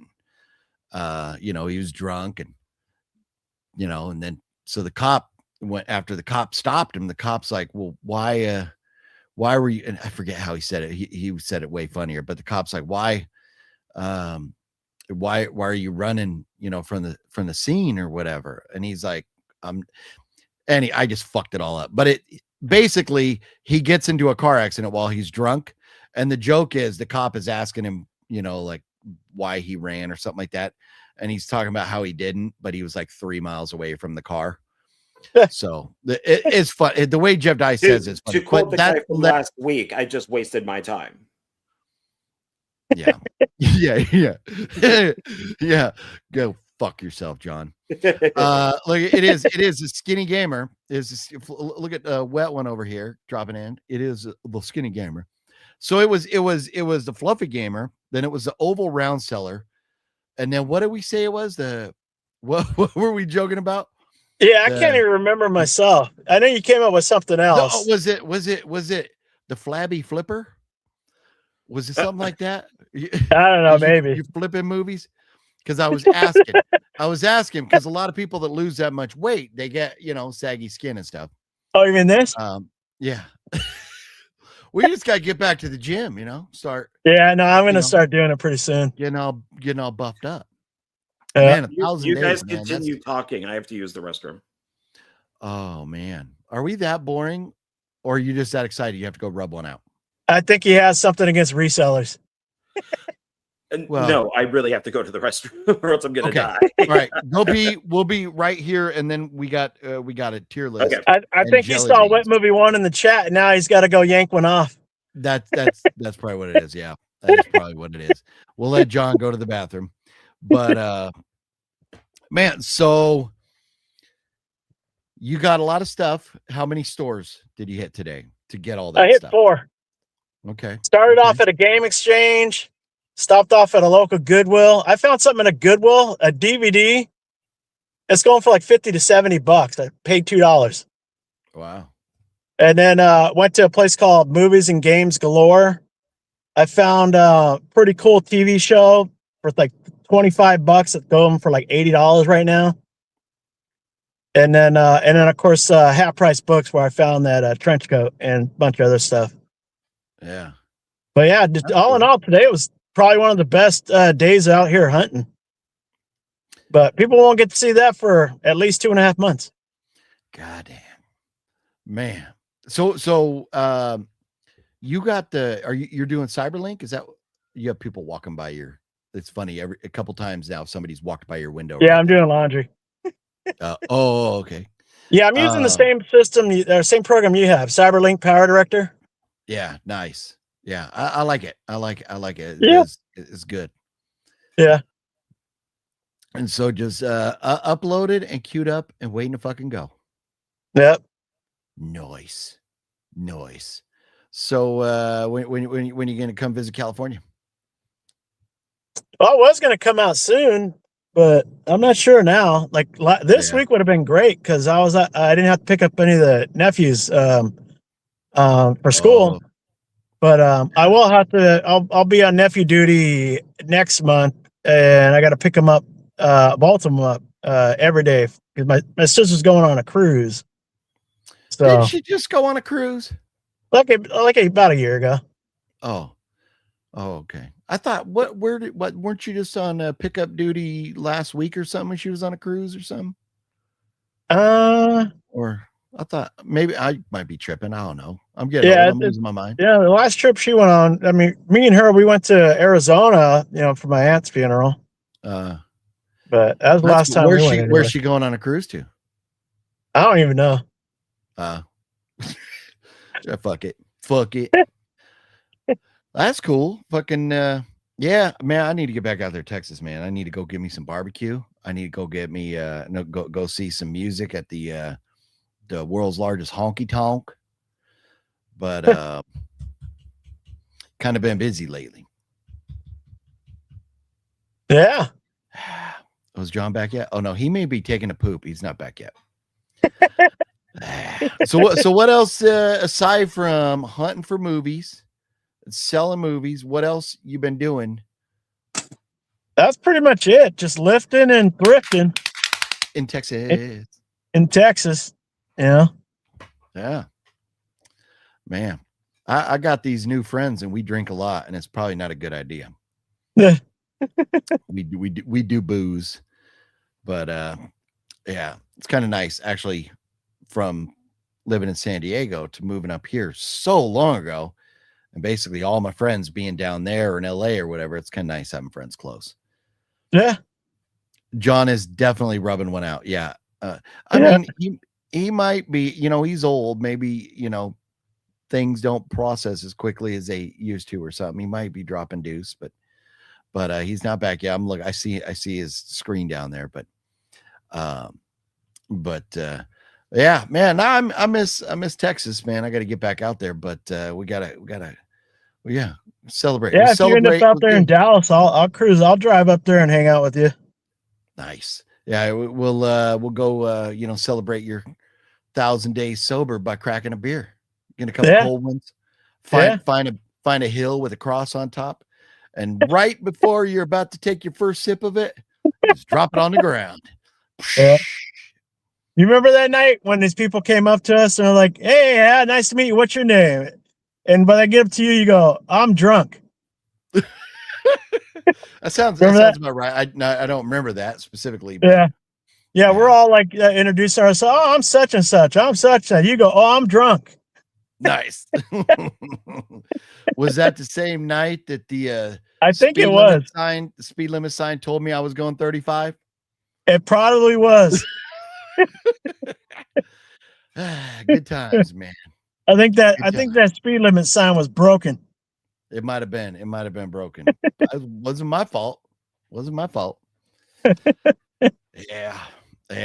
But That might have been the same night that we were driving by this hotel I used to work at, and then the cop drove by, and you reached your arm out the window as far as you could, pointed it right towards the cop. We were criminals. So do you have a favorite flavor jelly bean? All of them. Yeah. Well, you got to pick one. Red, pink, orange, purple, white, green, or yellow. I go with the red. See, and the red used to be my favorite. Spoiler alert: the red used to be my favorite, and then for a while, the pink was my favorite. Double spoiler alert. Whenever John gets back, we're gonna rank our favorite jelly beans. John ate all his. I saved mine, but fair is fair. I had mine 2 weeks ago, and then I was supposed to save them so John could get some last week, and I didn't. And then John ate all his and tried to go into a diabetic coma, having 2 bags of jelly beans and 2 packs of Peeps. Yeah. When you get older, man, you gotta watch what you put in your mouth. Like pickles, Especially pickles. Because it was in my mouth. One of the greatest moments in OGP Fluffy Gamer history. I fucking hate pickles. Well, why are you eating it? Because it was in my mouth. I may have been drinking. Yeah. I may have had a hot dog and some potato chips, and I was still hungry, and the only thing left was a pickle. Now I know, and that was at the Sahara, wasn't it? Yeah. Yeah. Now I know you don't eat sugar no more, but did you ever try the frosted strawberry Pop-Tarts Peeps? Oh yeah. I think I've had some at your house. Delicious. Late at night after drinking. But this flavor right here, this is great. These are like the year 2000. They got this new Peeps. They're the Harry Potter butterbeer flavored Peeps. Oh, fucking amazing too. So wow. Yeah. So Easter's coming up, so we're going to talk Easter candy. John is not coming back. I don't know. Maybe John is maybe one of his hemorrhoids popped and he's dealing with some seepage. Yeah, whenever he comes back, I'll probably have to cut out because I think my laundry should be done in the dryer. Hello, Johnny. Hello. Hopefully he didn't go into a diabetic. It is fuck. You know what he probably did? He probably did not have to go to the bathroom. You know what he did? Because he lives very close to a fucking 7-Eleven. I bet he walked over to 7-Eleven and got more beer. A little bit. Oh, he can't hear us yet. Headphones are not on. That's an old man. Did you go to 7-Eleven and buy beer? Because you were going along. I'm at that age, man. I'm at that age. Oh man. I thought for sure you went over to 7-Eleven and like bought beer to rub it in. Next time you go back to the bathroom, make sure you hook it up with a courtesy flush this time. Oh, sorry about that. I'm so used to it that I don't do that. So, well, and John's bathroom is just far enough away. I don't think we would hear the toilet flushing, but that was, man, one of the funniest fucking things of all time when Cinestalker was live and he went into his bathroom to take a leak and you could hear the stream. Yeah, on the live stream. On the live stream, you could hear the urine splashing in the toilet. Yeah, that was good stuff, man. That was hilarious. Like, man, he really had to pee. He really had to pee. But man, you looking good, man. What are you down to now? What's the weight? Currently what's the weight down to? 223.2 pounds. Wow, that's great. No more free cheeseburgers for you, sir. No more fluffy breakfast. No more milk duds. Yeah. That's what was messing me up. All that sugar, late at night, 2 or 3 boxes of milk. Yeah. Well, and that's what a lot of people don't understand is that when, people that you quit drinking, you quit smoking, you quit drugs or whatever, a lot of people need something. And I think a lot that helped you was candy, getting past the booze. But now the fact that you got past the candy, that's fucking good. Now, I'm guessing that's a Diet Pepsi right there. That better be a Diet It's a Pepsi Zero. Okay, or Pepsi Zero. Okay. Yeah. Sean 420 says, read the comments. My fault. I know. Let's see. Let's see. Yeah, I'm Pure currently sugar, down blue flowers. Oh, shit, read the 142 comments. pounds. That's good. That's great. Sean says, looking good, Phil. Thank you. Yeah. Who's But Phil? I don't know which way he is. I thought his name was Fluffy. Last name Gamer.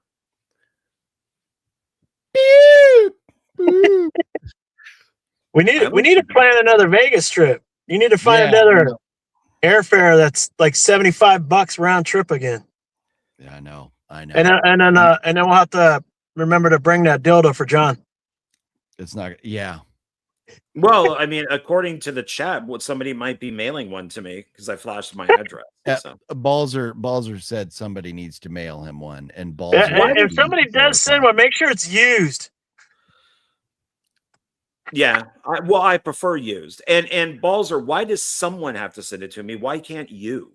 Maybe you could get one from Emily.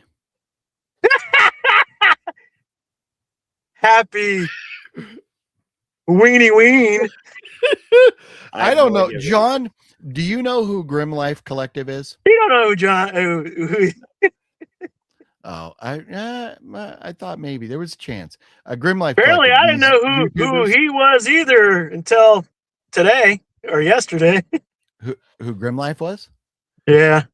Oh, you didn't know? You didn't know who Grim Life was? No, I knew who he was. I just didn't know that. He's no longer a he. Yeah. Well, no, he is a he. He will always be a he. Well, he doesn't identify as a he. Just may want to be a she. Yeah. Yeah. Yeah. But more power to whoever he is. Live his life. Go live his life. Poor wife, though, man. She has to walk around with that badge of honor for the rest of her life, knowing that her husband not only turned gay, but is like wants to be a woman. She has that power on that. Don't get me going. Do not. So she posted pictures today in a kind of sort of semi see-through shirt where you can flat out see her nipples. I guess she's on the market now. Oh, she being the wife on Instagram. Yeah, she being the wife. Yeah. Okay. Yeah. So I mean, like, whatever makes you happy, Yeah. I ain't hating on any of that stuff. Like Wicked says, poor Jessica. Yeah. So yeah. But anyway, I think I'm gonna cut out. I gotta finish doing my laundry. I gotta head home, fold my laundry. Go fold that laundry. I'll be in the stream. Go fold that laundry right meow. All right. See you guys. All right, man. See you later. Oh, the Flopper Gamer. Let's see. Balzer says, John, if I had used dildos laying around, I'd gladly send you one. Just buy one, use it on yourself, and then send it to me. Oh, the taint. I can always wash it. I mean, I find needles in the street and I wash them and use them. So good call. I would definitely wash them before using them. Yeah. They're perfectly good. John, we got to get into this tier list, but before we do that, I gotta know. Oh, you stopped. Holy shit. I have a lot of stuff I told you from last week. I have like a ton of stuff. I love this. So what the viewers don't know is how often John tells me, I'm so broke. I got to quit buying shit. I never say I'm broke. Well, okay. You don't say you're broke, but I spent too much money. I got to buy shit. When I find things at a discount, when I go into Ross and I see that things are half priced or even more, sure, I'll pick them up. Why not? Or you tell me, if you come out this time, we can't go to Zia. I can't afford it. No, because Zia is like, everything I have here was really cheap. If we go to Zia, that's like well over $100. Yeah. So it adds up. Yeah. So my fault. I didn't realize you were not done. Fluffy Gamer wanted to share his pickups, and I thought, you know what? It'd be nice for Sure. Fluffy to jump in for once. It's Sure. been so long. Normally he's out busy when we're doing our thing. So, what have you left to show, good sir? All right, well, we'll go through it quickly so we can get to the rankings. So Sure. I found this is also from Loungefly. I found another Chucky, and now he's in black and white with blood. I have one with him in color, but now this is black and white and blood. Oh, nice. Yeah. Is the blood in color or no? It is. It's red. It'd be kind of cool if the blood does show red. Yeah, and like rest the is just cracks black in and his white. face are all red and yeah. Nice. So Very cool. found that. And then this is probably really the only one that you're going to like. I wish that it wasn't bent, but I did like the ghost face. okay. Well, another one. Oh, that's true. Yeah, yeah. It's the Miner from My Bloody Valentine. Oh, yeah, that's nice. That is nice. Yeah. See, And I have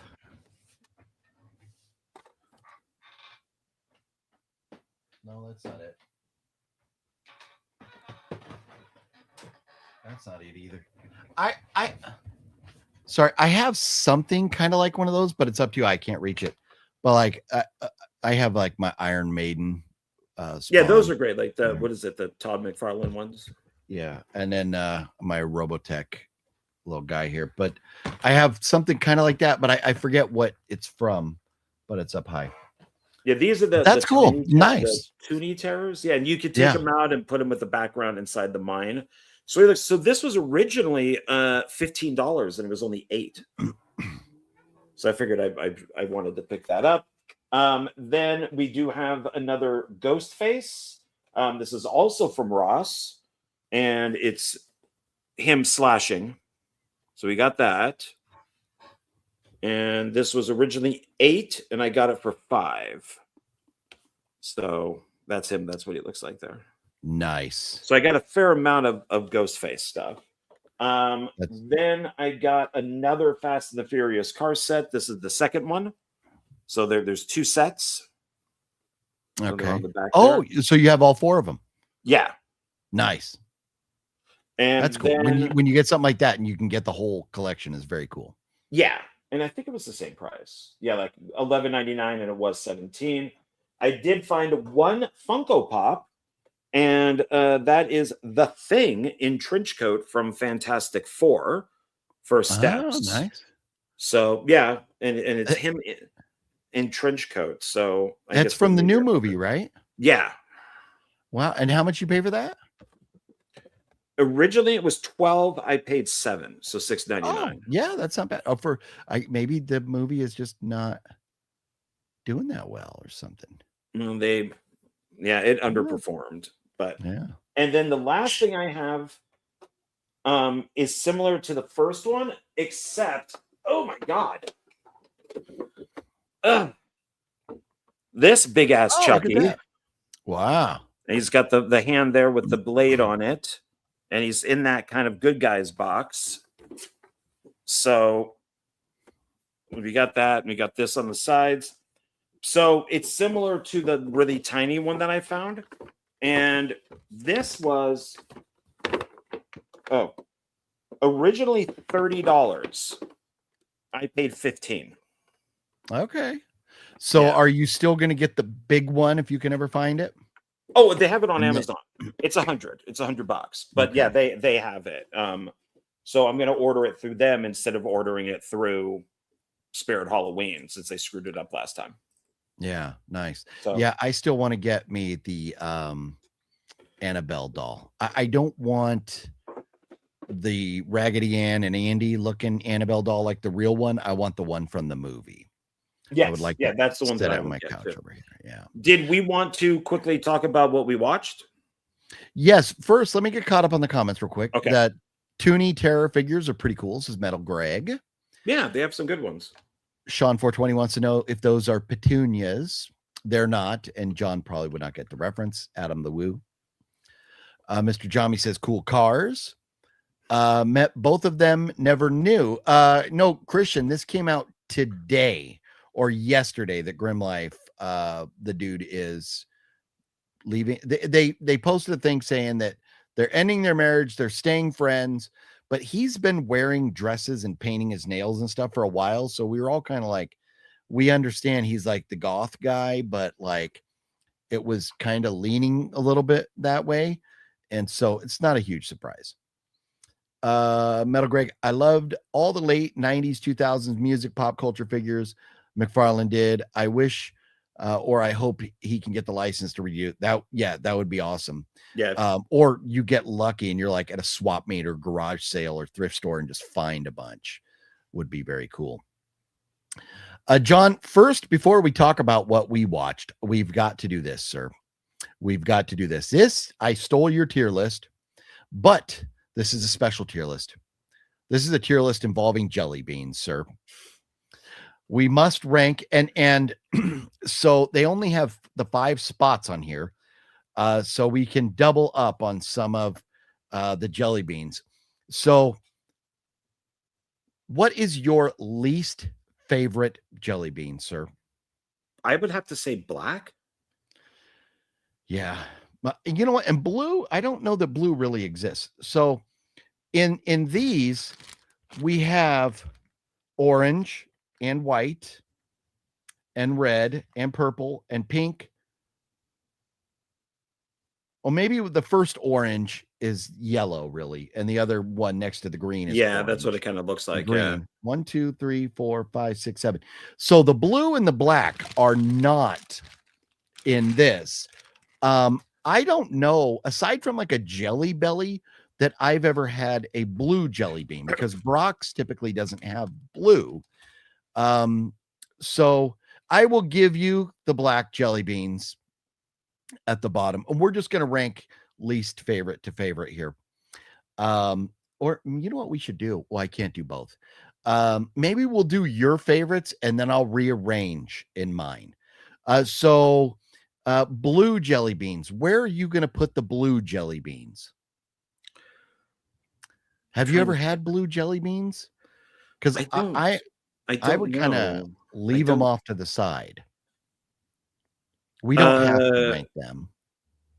So, well, if I were to, okay, so remembering jelly beans, I think yellow would be my favorite. Yellow is your favorite. Okay. Yeah. Interesting choice. The lemony. Yeah. Yeah. Okay. Then, so like yellow, maybe white would be next. That's another interesting choice. Might go red. I'm kind of going down the line here. Okay. No, this is good. Let's just get them in order one way or another. Let's do this. Then I do like green. So green would be after red? Yeah. Okay. Purple, I don't know about. And then pink and orange. So pink. So over here will be like, if that's 1, and then white would be 2. If I put that right there, that would be 3, and then this would be 4. We'll just do it that way. Or no, you know what? We'll go down the list. So let's get black back down there. So that's where we're at right now. And we'll just go a second row to finish it off. So after green, what's next? I'm going to say, what color is the cursor on right now? That's pink. So you on the right, you have purple, then you have pink, orange, blue, and black. So I would say orange would probably be next. Orange would be next. Then pink. Okay. Then the purple. Then the purple. Blue, I guess, because I haven't had it. Just because you hate the black ones. Yeah. Okay. So black would definitely go D. D or F. So yellow's your favorite, white, then red. And I find it very interesting that you chose those, because I think, like Fluffy said, his favorite was red. And I think yellow is like a very low-key underrated jelly bean flavor. Balzer says, my guess John's favorite is black. It's the grumpy bean. Let's see. I love black ones. Wait, that sounded wrong. I mean, I love black jelly beans, licorice, ever since I was a kid. So, and Slack Wolf, I used to love black jelly beans, but my aunt bought me 2 gigantic bags of them, and I got so burnt out I can't eat them anymore. But I do appreciate you going with yellow and then white first, 1 and 2, because for me, so this is yours. For me, I'm going like this. I'm going white, and then I'm going pink, then I'm going yellow, then I'm going red. Oh wait, I gotta move you. Pink, red, and then I'm going. No, purple's later. Then I'm going orange, black. I got to put blue last because I don't know. That's me right here. White is a very underrated jelly bean. If you got the good vanilla flavor, the white is very good. And yellow, it's your number 1. It's my number 3. It's a underrated. That lemon flavored jelly bean is a very underrated jelly bean. And then red, you can't go wrong with red. Yeah, I got to be honest. If I get a bag and it has a whole bunch of mixed colors in it, I don't taste any difference. You have to eat them one at a time. I do, because that way they last longer. Then you need to embrace, because to me, the white one here is clearly vanilla flavored. On the Brox, this is clearly vanilla. And then the yellow is clearly lemon flavor. The red is clearly like a fruit punch. Orange is a little orangey, but not much, but it has a unique flavor. Pink is kind of like not a hard fruit punch like the red one, but pink is kind of like it's not watermelon, but it's like a lighter berry kind of flavor. Green, it's weird. It tastes green, but I don't know what it tastes like. It should be lime. Well, these don't taste like lime, not the Brox. It does say lime, and then the purple says grape. But to me, I don't like purple flavored stuff because I relate it to, as a child, having Dimetapp medicine. But okay. The purple cough syrup stuff. So it does say. Well, so on here, it says white is supposed to be pineapple, but it's not. It tastes vanilla. But that is my favorite. That's my favorite right there. I mean, if white tasted like pineapple, I would think maybe coconut would be white. But if it's supposed to be pineapple, that might be my favorite one then, because I love pineapple. Yeah. I don't know, man. I don't know that I agree with their colors on the back of the bag, what they call them, because they're definitely not. The white, if you eat the white, it is clearly a vanilla flavor taste. But there it is. So the interesting thing about this is that you and I both really like the white and the yellow, and I think a lot of people might rank those very low. So that was a little anticlimactic, but there it is, our jelly bean ranking. Now I am justified in eating jelly beans on the show when I preach about not eating. So here we go. Num num num num num num num num num num num num num num num num num. And now that I'm chewing on that white one, now that I've read that it says pineapple, I can kind of taste pineapple, but it's vanilla. It tastes vanilla to me. So there's that. There it is. The moment everybody was waiting for. Sorry for wasting your time. John, yes, let's talk about movies that we want, which we don't even get to talk about these because somebody ate his already. But how did you feel about the frosted strawberry Pop-Tarts flavored Peeps? Did you enjoy those? I had a Pop-Tart one. That's what this is. Look at the screen. Frosted strawberry Pop-Tarts. It's kind of in a reflection. Okay, there we go. Okay. I enjoyed them. I also had watermelon, which I liked even more. The watermelon one really tasted like watermelon. It was good. But I enjoyed both. Was it sour? I thought it said it was sour watermelon. I mean, were they sour tasting enough? Oh, I don't. Come on, candy connoisseur. You should know these things, sir. I don't eat those normally. Oh. That's I do like Peeps, but Okay. it tastes. I ate one. I went, oh, this tastes like watermelon. So then I ate another one and ate another one. And I like the and I ate them all. I couldn't wait. The Harry Potter butterbeer Peeps are phenomenal. how did Hermione taste? Walmart. Get She them there. tasted like Walmart. Correct. Like licking a Walmart floor in the restroom. Hermione floor. Yeah. So, oh, and the Dr. Pepper ones were okay. They were pretty good, but I like the Pop-Tarts and the Harry Potters way better. So, John, we both watched on John's recommendation, and I don't remember why. I'll let you explain why. We watched a movie called God Told Me To. Why did you mention this movie again, that we should watch this? A couple weeks ago, you said that you were going to watch it, and you didn't. And then we were looking for a movie for St. Patty's Day. So I looked up horror movies on St. Patty's Day, and that was one that came up because the parade in New York is on St. Patrick's Day. And we both had not. Well, I saw it decades ago, but I completely forgot about it. It's a Larry Cohen film. It's an awesome movie. It's definitely something I don't think would be made today, but I enjoyed it quite a bit. You have the Blu-ray with the actual poster. I got this from Blue Underground, so it's DVD. Oh, nice. Well, mine is also Blue Underground, but it's just, I guess, the Blu-ray version. It's got a wrapper, which I'm not going to take off, but it's 2 movies, one low price. The other film is Venom. I remember when that came out in the theater about the snake. Like an apartment complex or something. And what I find interesting about this cover is it's the Bible with 3 bullet holes in it. Oh, that's cool. Yeah.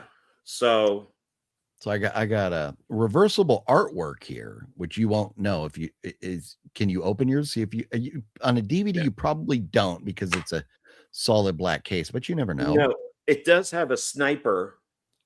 Oh, nice. On it. And then then it just has advertisements and stuff. But what the back of the artwork on the exterior is just white. Oh, there you go. That's cool. Yeah, this is promotions, and then this is the chapters, but they put the original poster on there. But the artwork itself, like if you pulled that out on the inside, is just white. It's just white. Yeah. Oh, okay. And DVDs usually are, but this is, you wouldn't know who this is until you watch the movie, and then if you watch the movie, you would go, Jesus H. Christ. Jesus, Hitler, Christ.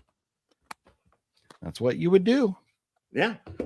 And it's I think I got this on one of their sales. I remember Venom coming out. I mean, it's got a great cast in it. So Sterling Hayden, Klaus Kinski, Sarah Miles, Nicole Williamson, Susan George is always great, Oliver Reed, and it's kind of got like the silver kind of metallic look to it. Yeah, so, that's cool. But it's nice looking artwork. Yeah. Oh shit! It's Toby Hooper. Oh, it's gonna suck then. Oh, ouch! I forgot that he directed kid. this. Well, that's cool. Yeah, huh? I might have to watch that. Wait. And hold on. It says okay. There's the. It doesn't make any sense.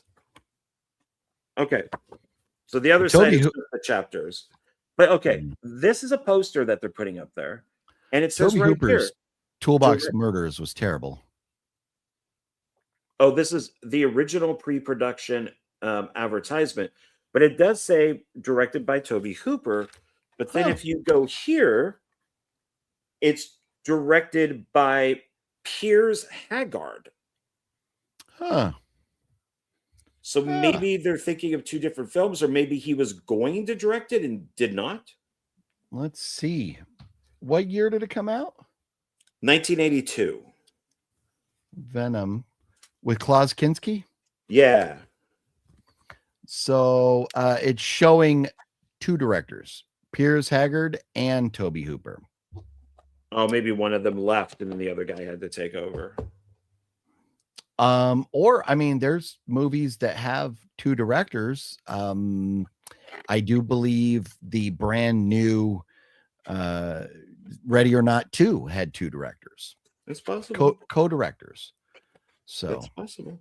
yeah. But yeah, it does it on IMDb lists both of them. Okay. So I wonder if we look up all cast and crew, what it'll say. But now, have you seen that film before? I'd watched both of these a long time ago. I think I saw Venom when it came out in the theater when I was a kid. Okay. But you rewatched God Told Me To today, did you not? Yes, and I love Larry Cohen. I think he's incredibly underrated. A lot of his movies are political films disguised as horror movies. And this I found to be very interesting because it gives it's about snipers, basically. Like why would Bob all of a sudden pick up a hammer and kill his family? And then when they're interviewing him, like at the police station, let's say, I'm making this up, but it's the idea of the film, is that Bob will say, well, God told me to. And everybody who, if it's a sniper or somebody who uses a weapon like a knife, it's always God told me to. And so our detective, this is all in New York. I don't think they spent $1 on permits. It definitely seems like they shot this. I mean, they had a parade. I think they just shot in the parade. Well, maybe. But it was a great film. I really enjoyed it. And it's got most of the cast, you're gonna go like who? But it does have Andy Kaufman. And it's one of Andy Kaufman's first roles, and he plays one of the guys that says God told me to. So yeah. It is it's a fun film. And I read Master Chaos's Letterboxd review of this, and he said this is a movie that would benefit from a proper remake. It would have to be a very well done remake, but would benefit from a proper remake, that is for sure. But man, doing this, we didn't, which I'm not going to pull up Letterboxd, but we should have at least played.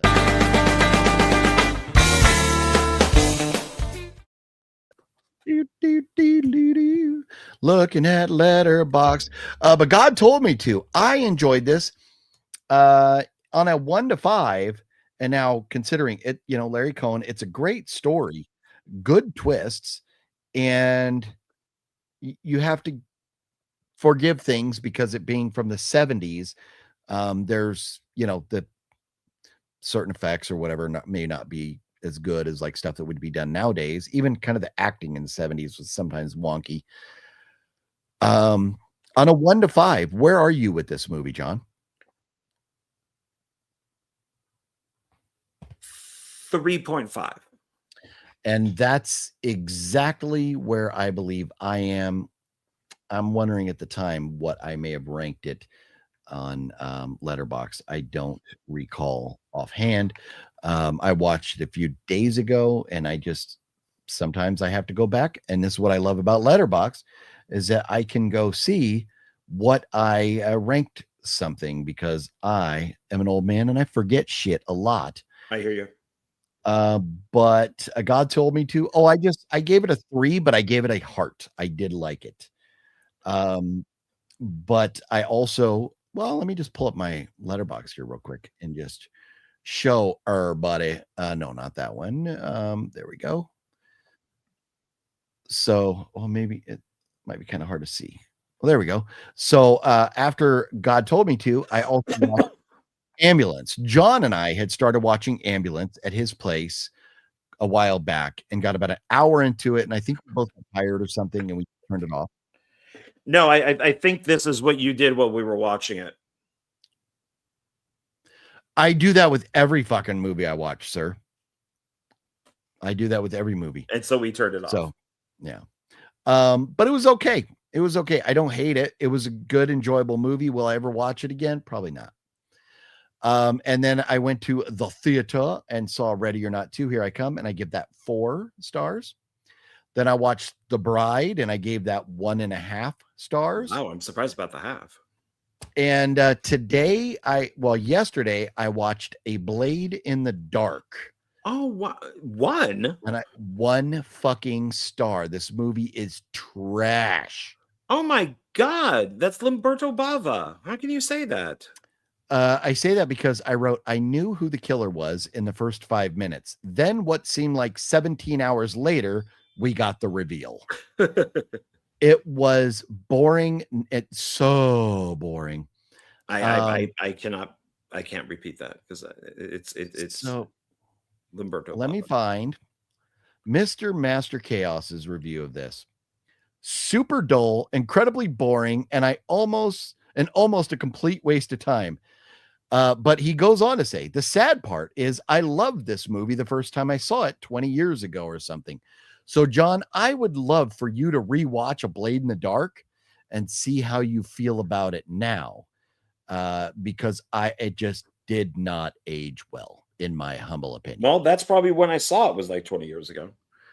And then I watched a movie called A Dark Path, or as I commented on it, A Dumb Path. This movie was so fucking stupid. I think it was inspired by a Dustin Ferguson film. We had a girl wandering around literally for 20 minutes, wandering around looking for her friend or her sister. This was beyond terrible. It will eventually fall out of my collection. But the reason I watched A Blade in the Dark and A Dark Path is because I'm going to be starting a second live show a week where I'm going to be going through all of my movies.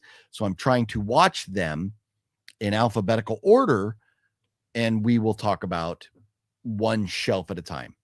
I'm through the first shelf, so I'm ready to go. I want to watch a couple more on the second shelf before I So is A Blade in the Dark under A or B? A is A. The doesn't count, but A counts for A me. is the same thing as the. I disagree. No, that's a fact. That is a fact, sir.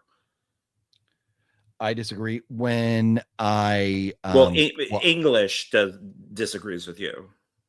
Well, I disagree. What is the proper way to alphabetize your movie collection? Why don't you just say movies that start with A? Alphabetize your movie collection by title, ignoring A, and. Well, Google's retarded. No, it's correct. Google's retarded. I like the A's because it's A Blade in the Dark. I watch A. I start with A. Okay, you know it's your collection, man. Ew, what are you, a cow? Yes. Moo. Okay, I disagree. I like my A's in the A's. Those don't count, but I count my A's. Well, Google also says like and doesn't count. And does count. So if it's, and I went to the store, you wouldn't say went to the store. You'd say and went to the store. So, but no, Google is just saying an. Like an idea. A-N, not and. Oh, I thought you don't ever start a sentence with and. Except for and then. And they were none. Then, and they were none. And then. And there were none. I don't know what that is. Agatha Christie, 10 Little Indians. The version is called And There Were None. I watched another movie. This is going to be funny. Are you ready for this, John? Okay. I I'm watched waiting. another movie by a little-known director named Quentin Tarantino. It's called Inglourious Bastards. Uh-huh. You didn't like it? Never mind. Were you doing like a Hail Hitler? So yes, I was. I watched Inglourious Bastards. I was joking. I was making a funny. You didn't get it. Fuck off. But anyways, I have seen this before, but I had to rewatch it, and I fucking love this movie. It is so good. I have a major problem with it. I am telling you, Brad Pitt, when he says that he's going to be the guy to speak Italian because he knows the most Italian, and he's over there like, arrivederci. It's fucking hysterical. What is your major problem with it? So it is a good film, but the original script leaked online, so Tarantino threw away that script and he quickly rewrote another one. If you remove the Inglourious Bastards from the film still ends exactly the same way. So the Bastards serve really no purpose to the movie. The Nazis and Hitler still would have been trapped inside the theater. It still would have burnt down, and they still would have died. Would they? Because the girl got shot and killed by the guy who wanted her, the Nazi.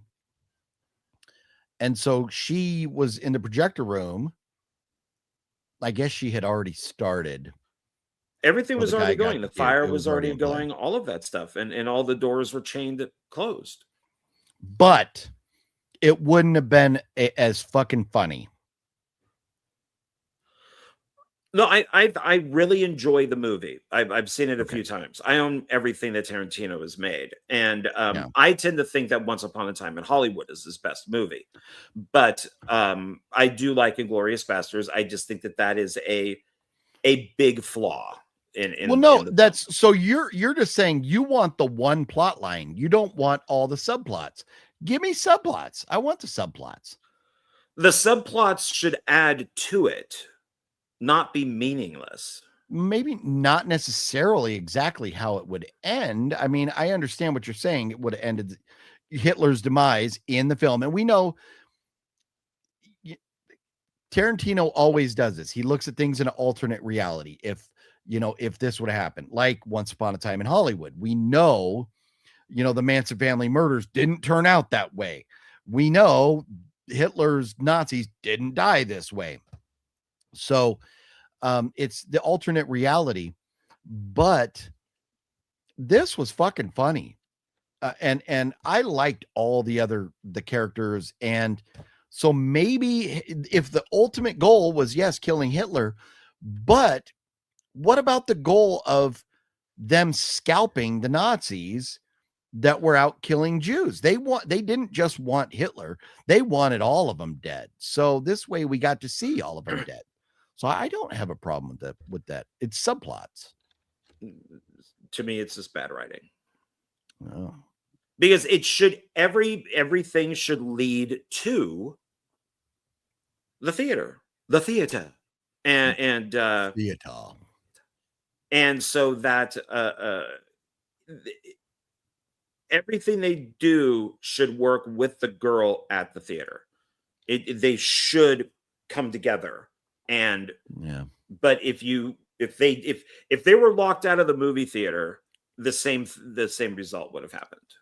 Yeah. So if I was at, let's just say, a hypothetical situation, I'm going through the drive-thru at McDonald's. My end goal is to drive away with my 2 cheeseburgers and French fries. I get to the drive-thru window, movie starts. I drive away with my cheeseburgers, movie ends. But don't I also want to know inside about the Jews that I get?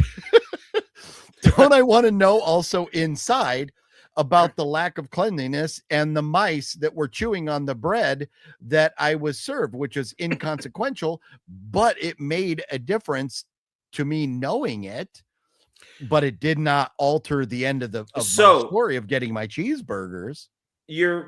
So you drive up to the drive-thru. Yes. The person hands you your bag and the drink. You then take out the burger, you take off the wrapper, and as you're about to eat it, there's a tail hanging out. That then the camera whips over, we go through the drive-thru window, and we see why there's a rat or a mouse inside your burger. But we never get there. We never get there because I am in a massive car accident and I die and I never have a chance to open my bag of burgers.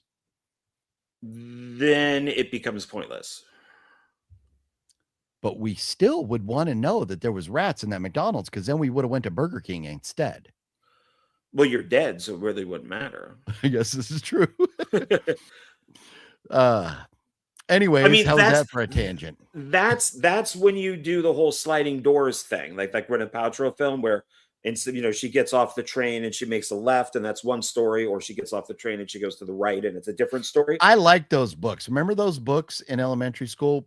Choose Your Own Adventures. Oh yeah, I remember those. Yeah, same idea. So the film would have do I go to Burger King or do I go to McDonald's? One, you go to Burger King, you're perfectly fine. The burger's the best burger you've ever had.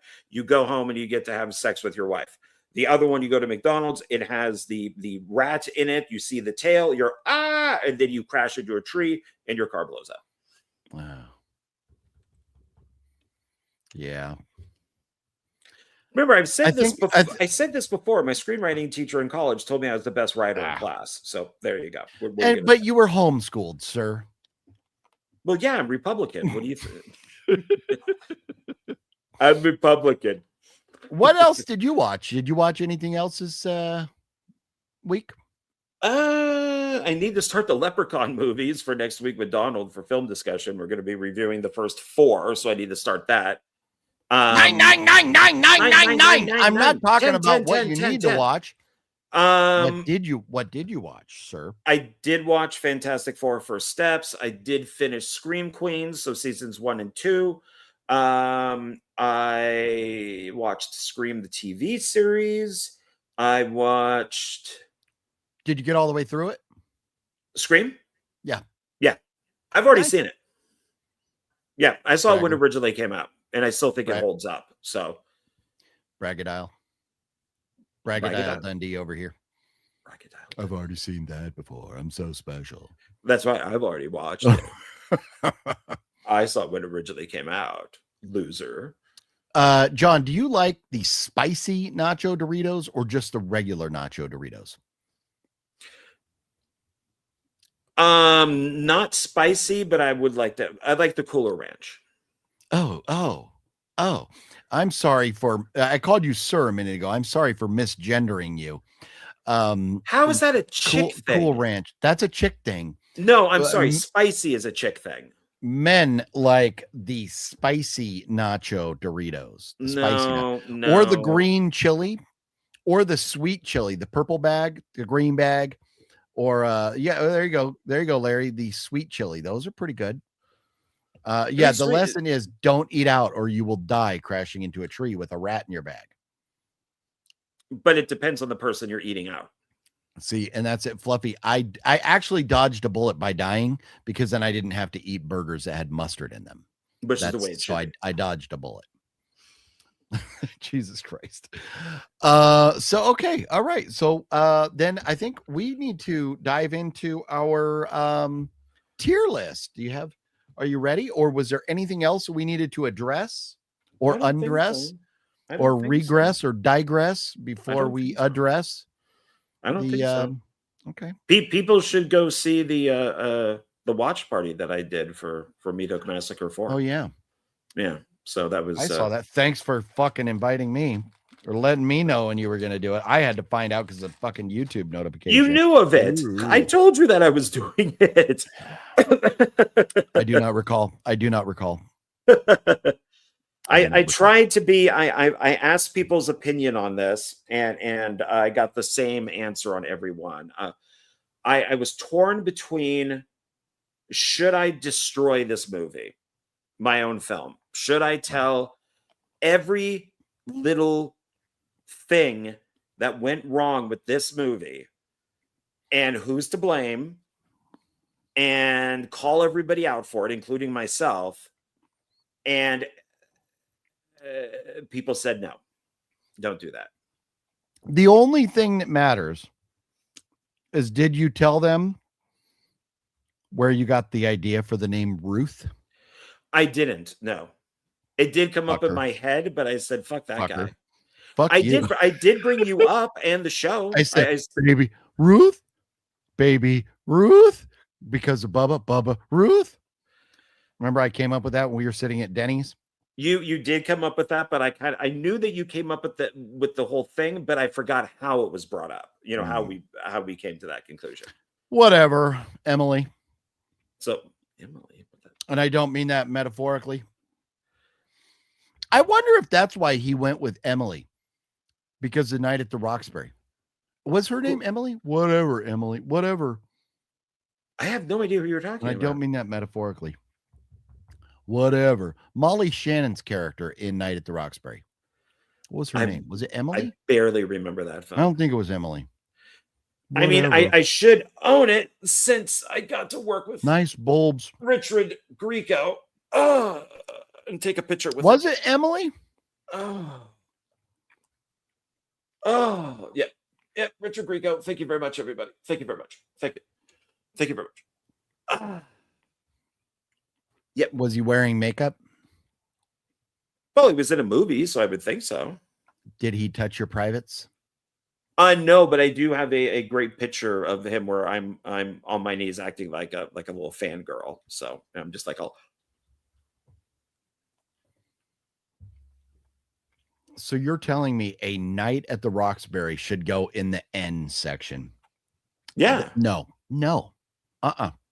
Why is A different than the? Why not just put all those under T?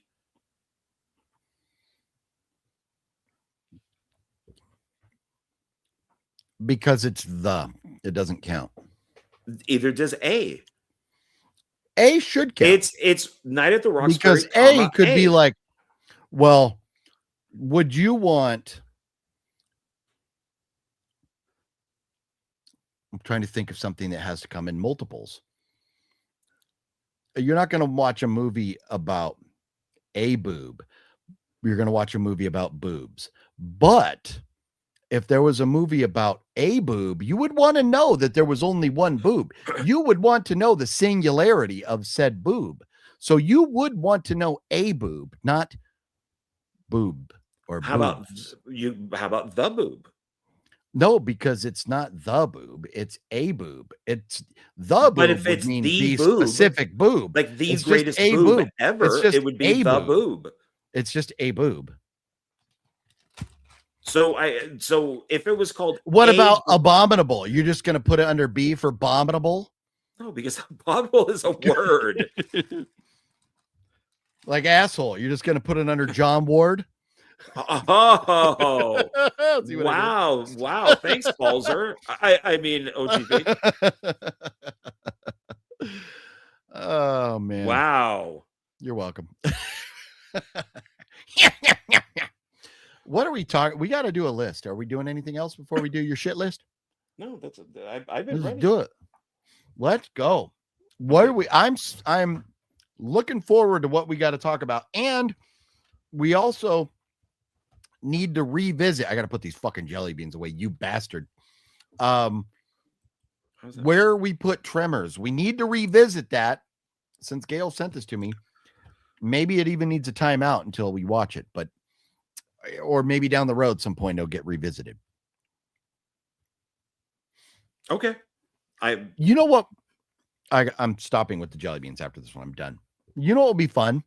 A year from now, go back and redo the rankings and see where we put everything. But don't look at the ranking from this year. Next year we'll re-rank and see how we change things. When we change this, I will try to save it, but I'll also take a picture just in case. So just to make sure.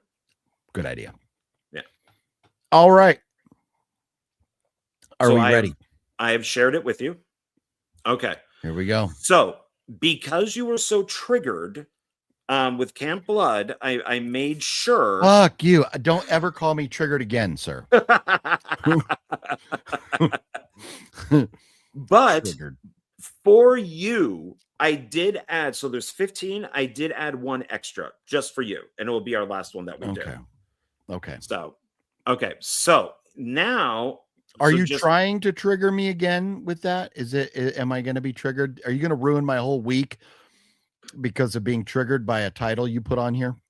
I mean, shit, man, it's just the title, and you know, it's just two words. But you know how triggering somebody works. It will put me off the deep end, and I'm liable. And, I mean, it's climb up on Camp top Blood, of the water tower in New York City. If it happens, it happens. Okay. Like O.J. Simpson says, it happens. The glove didn't fit. We must have quit. All right. All right. So this is what we have so far. We have no Fs. And this is it. This is everything. And I made sure to go back, and they're all correct. So nothing has been changed.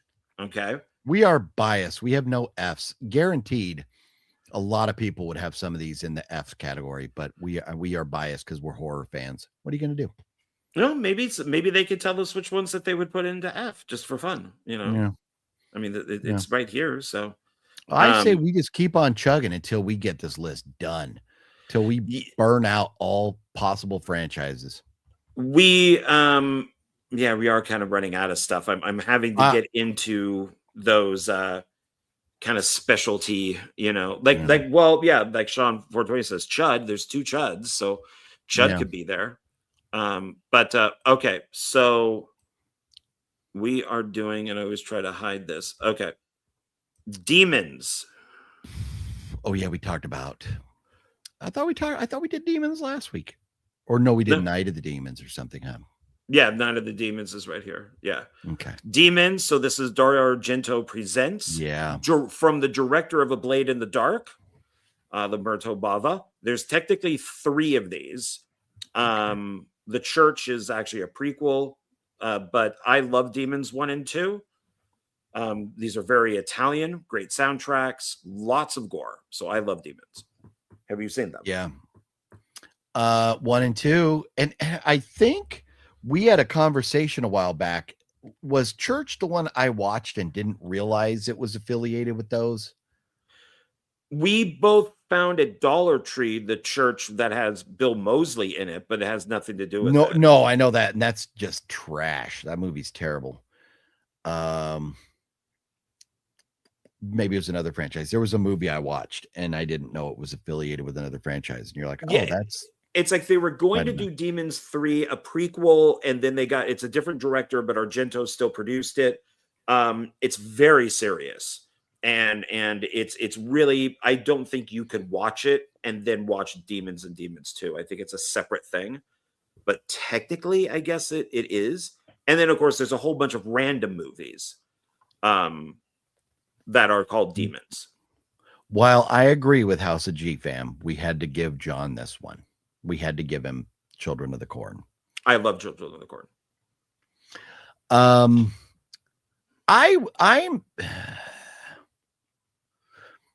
in all things considered, what we have ranked in the S and the A, I kind of feel like Demons should be a B as a whole franchise.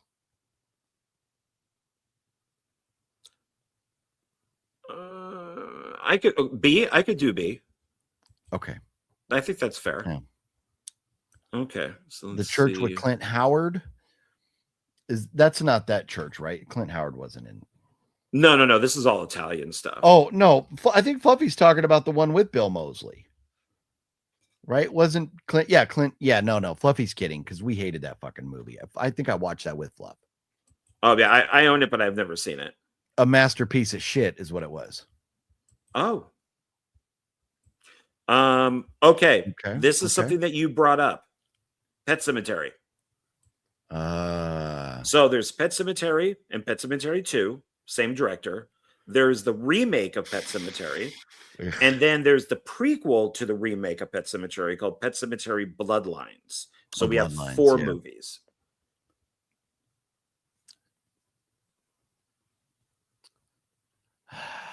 So I know you did not like the remake. I really enjoyed the remake. I liked the original and the sequel to it. That's the one with Edward Furlong. I did not like Bloodlines at all. For me, because of Bloodlines, I would just keep it right here. Otherwise, if Bloodlines was good, I would say B. I like the C. I like to see. Elika says 1 and 2 are good. She gives it a C. Sean gives it a B. Ice Cream Man with Clint Howard. Yeah, I wanted to like that more. I just couldn't get into Ice Cream Man. That's the franchise because in there part 2. C plus, only first 2 are good. So I think we're good at a C on that franchise. I think that one stays C. Okay. Fair enough. Yeah. All right. Next I have one. a hard time. You know, Pet Cemetery, the original, and being Stephen King, I have a hard time pushing it to a D. No, I don't think it's worth I a couldn't D. argue that. Yeah. But yeah, I think I wouldn't C is argue good. B, but okay. Yeah. This I don't know. Have you watched Stir of Echoes? There's 2 of them. Oh, Kevin Bacon? Yeah. I've not. Wait, the sequel. The sequel is Stir of Echoes 2. I think it's called Homecoming, and it's with Rob Lowe. Okay, I don't think I've seen the sequel. But the first Stir of Echoes is good. Fluffy actually pushed me into watching that. And I would say the first one is an A, but the second one kind of pushes it down to a B. Yeah, I'm looking at the art. I know I've never seen it. Yeah, and the pictures don't look good. I hate to say it because Rob Lowe is a big name, but man, when he is the lead actor, the movies usually suck. And there's nobody else in it that's like raises an eyebrow or anything. Stir of Echoes 2, and it's a TV movie. No wonder. Oh, probably Wow. Sci-Fi Channel then. Yeah. Like that. No, makes sense. Makes sense. So the first one, I'm okay with giving it A. I wouldn't give it an S. The second one being bad. So G-Wes says it's a B compared to some of those. Sean says D. Metal Greg, I'm with John on that. Where do you want to put it? You want to put it at a B? I would say B only because the sequel drags it down. Yeah, like the first one is that good, but yeah, the sequel's not bad enough to drag it down to a C. I mean, I kind of think that I haven't seen the sequel, so I can't judge, but I'm just asking the question. I think it needs asked. I don't think barely anybody knows the sequel exists. I mean, that's how, you know. And this is one of those movies where I'm like, okay, there's 2 of them. Is it really a franchise? And this is where, you know, but we've already established a criteria for this list, and we're doing if there's 2 movies or more. So I'm okay with a B because I've only seen the first one, and I would give it an A. So I'm okay with the B. Okay. All right. Then we have, this was brought up, the Prophecy movies with Christopher Walken. Yeah. And there's 1, 2, 3 with Walken, and then they did 4 and 5 without him. So there's a total of 5 movies. Yeah. I don't remember if I've seen any more than the first one. I think I watched the second one, but I wasn't even the first one. I wasn't the biggest fan of, and that's why I own the collection. I haven't gotten back to it. I would almost say I have not seen the last 2, even though I own the whole set. I would almost say C. Because I don't think the last 2 were very good from what I understand. I don't think you can. I don't think I'm like C or D. I don't think you could go. Elika says C. Metal Greg says C. Sean says D. So we'll go Metal Greg and Elika, and you say C. Let's give it a C. I'm okay with that. Yeah. I mean, I remember enjoying the first 3 because Walken's in them. So, I don't. I think the 2 other ones were done when they kind of rebooted Highlander and all that. It was around that time period. Yeah. Okay.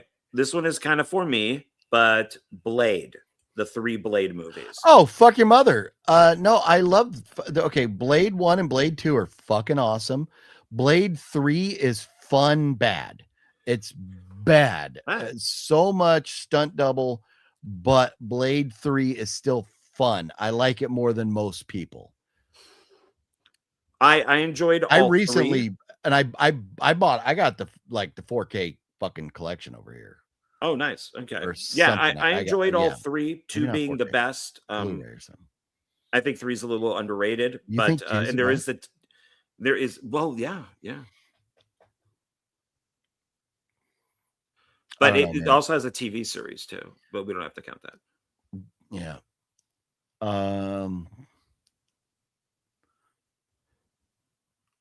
So if we're just counting, and of course he's in, Yeah, do we Deadpool count and Wolverine.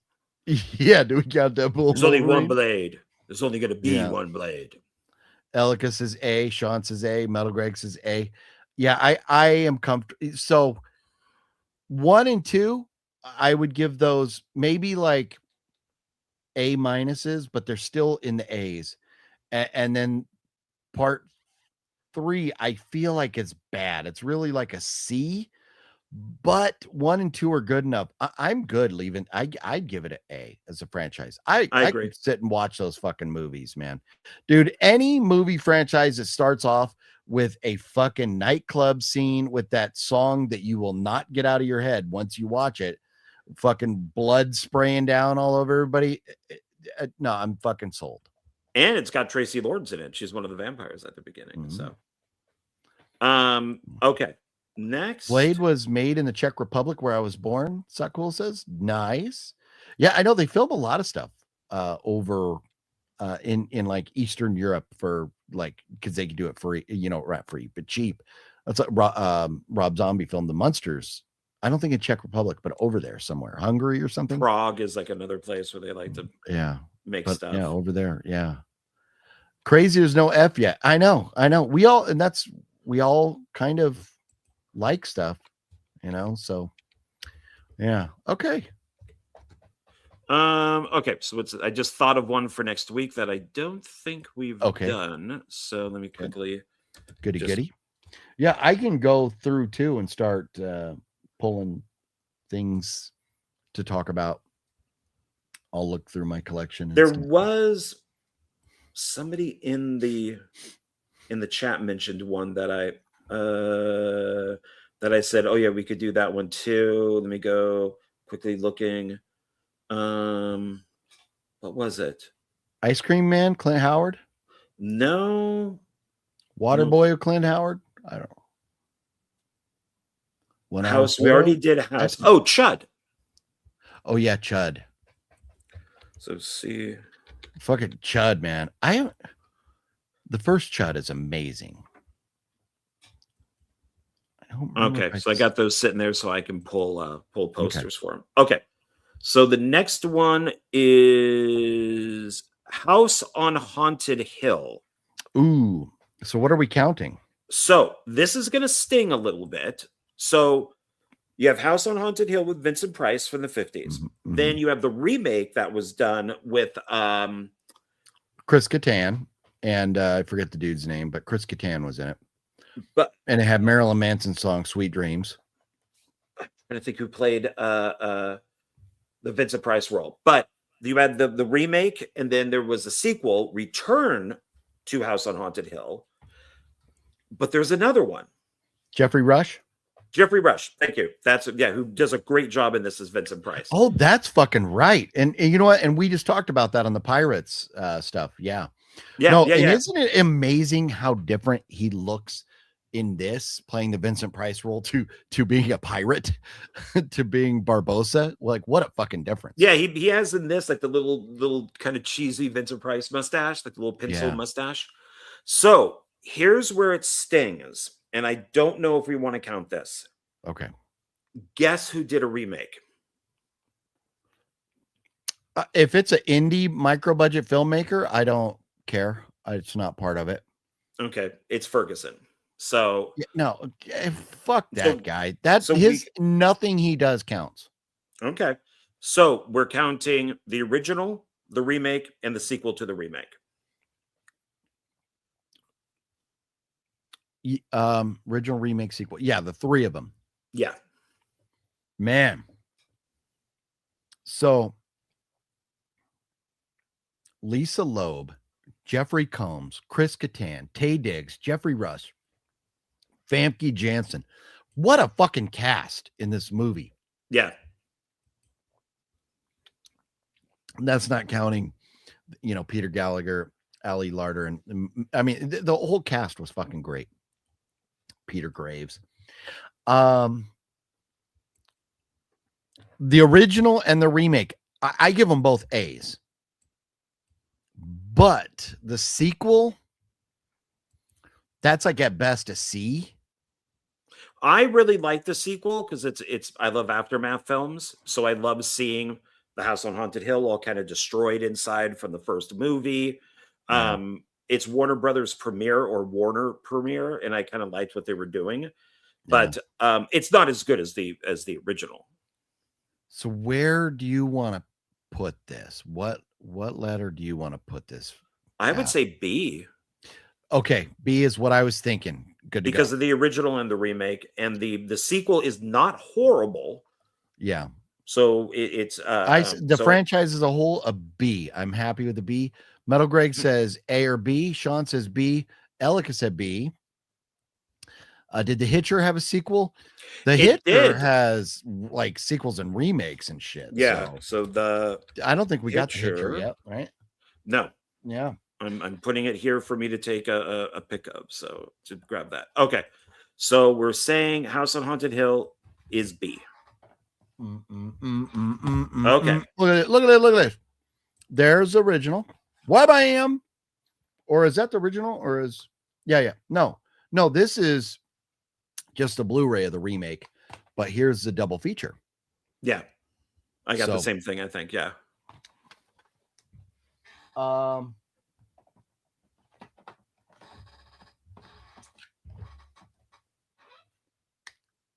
But The Hitcher, yeah, I think I have all those films now. There's 4, right? Is there 3? Hitcher, original, sequel, and then remake. Okay. But yeah, I got that saved up here, so I'll grab a pick from it. Okay, next one. Oh, okay. No, we're not going to do that one. That's the one I'm saving for you. Okay. Cabin Fever. So remake, I'm sorry, original, sequel. There is a third one. So there's 3 plus the remake. So 4. When did Cabin Fever is not that old to have a remake? When would the original one come out? 2002? Oh, so the remake is from 2016, 14 years later. After, Patient Zero and Spring Fever.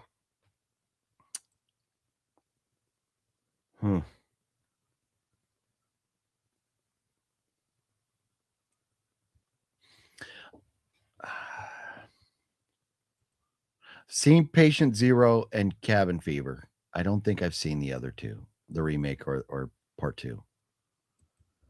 I don't know. For me, know what I know about these. I'm kind of like at a C. Where are you? I love the original. Cabin Fever is a little bit of the sequel is a little bit of a mess. It's a Ty West film, which he doesn't really even acknowledge this movie. 3 has freaking Sean Astin in it, so I have a problem right there. And the remake I did not think was any good. So I would. Did you say C? I said C. I think C is fine. Yeah. Elika says C. Metal Greg says C. House of G-Fam says A. G-Wiz says C. I think Justin says F. Oh. Why was there a remake? That's a good question, Sean. Movies that are only 14 years old, I don't know about remakes. What kind of fucking goofball, Rennie, would remake movies that aren't even 20 years old, Rennie? I think the idea was that the Bear Jew did not have the money that he wanted for the original. So they went literally off the script. Oh. But he didn't direct it, though. He just produced it. Okay. Next. All right. We have Mirrors. There's 2 of them. Mirrors. Yeah, it has Kiefer Sutherland is in the first one. Oh, yeah. I like that movie. And the sequel is a sequel to it. So it's not just a movie called Mirrors 2. It is a sequel.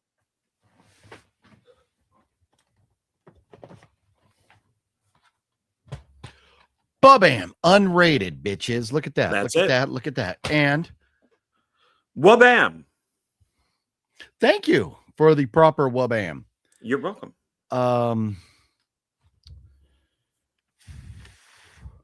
I don't remember. I remember because I liked this, so I watched them both. I don't remember part 2 that well. Have you seen them both? I have, but I'm in the same boat with you. I think I've seen Mirrors twice, but I've only seen the sequel once. It doesn't speak volumes for the sequel, not remembering it. Nick Stahl, Evan Jones, recognizable faces in the cast. When Max, who's recovering from a traumatic accident, takes a job as a nighttime security guard, he begins to see visions of young, mysterious women in the store's mirror. It's got a 4.8 rating on IMDb. But the first one's really good. But the lack of memory of the second one is concerning. So I would probably want to put this at a B or a C. But this one, I would give this Mirrors, I'd give like a B+ to this. I just don't know what I would do with Mirrors 2. So what you thinking? C or B? B for the first film, but since we can't remember the second film, maybe pushes it down to a C. Jeff says the sequel was weak. Okay. G Wiz didn't see part 2. Metal Greg never saw it. Fluffy says Mirrors 2 sucked. Yeah. I say we go C. Because for me, the first one, can you give the first one an A? What do you give them? I give it like a B+. A good movie, but I don't think it's an A. It's kind of like a low A, like an A- to a B+. Well, and that's why I think B+. And so if it's a B+, then this, I think we have to go C. Okay. Or B. I mean, probably C though. It probably belongs at C. Lack of, they didn't make a third, and the second one was so probably to me it should be a C, I think. Okay, C. I can go with that. So C. We got a lot of C's. Yeah. Okay. But the good thing is C's are not great, but they're watchable. Yeah. Okay. These are the ones we fucking struggle to make it through. Yeah. I can agree with that. Yeah, definitely. Okay. So we put that one in C. Okay. Yeah. Then Wolf Creek. There are 2 movies and 2 seasons of a TV show. And a third movie currently in production with the original dude. I am very much fucking looking forward to that.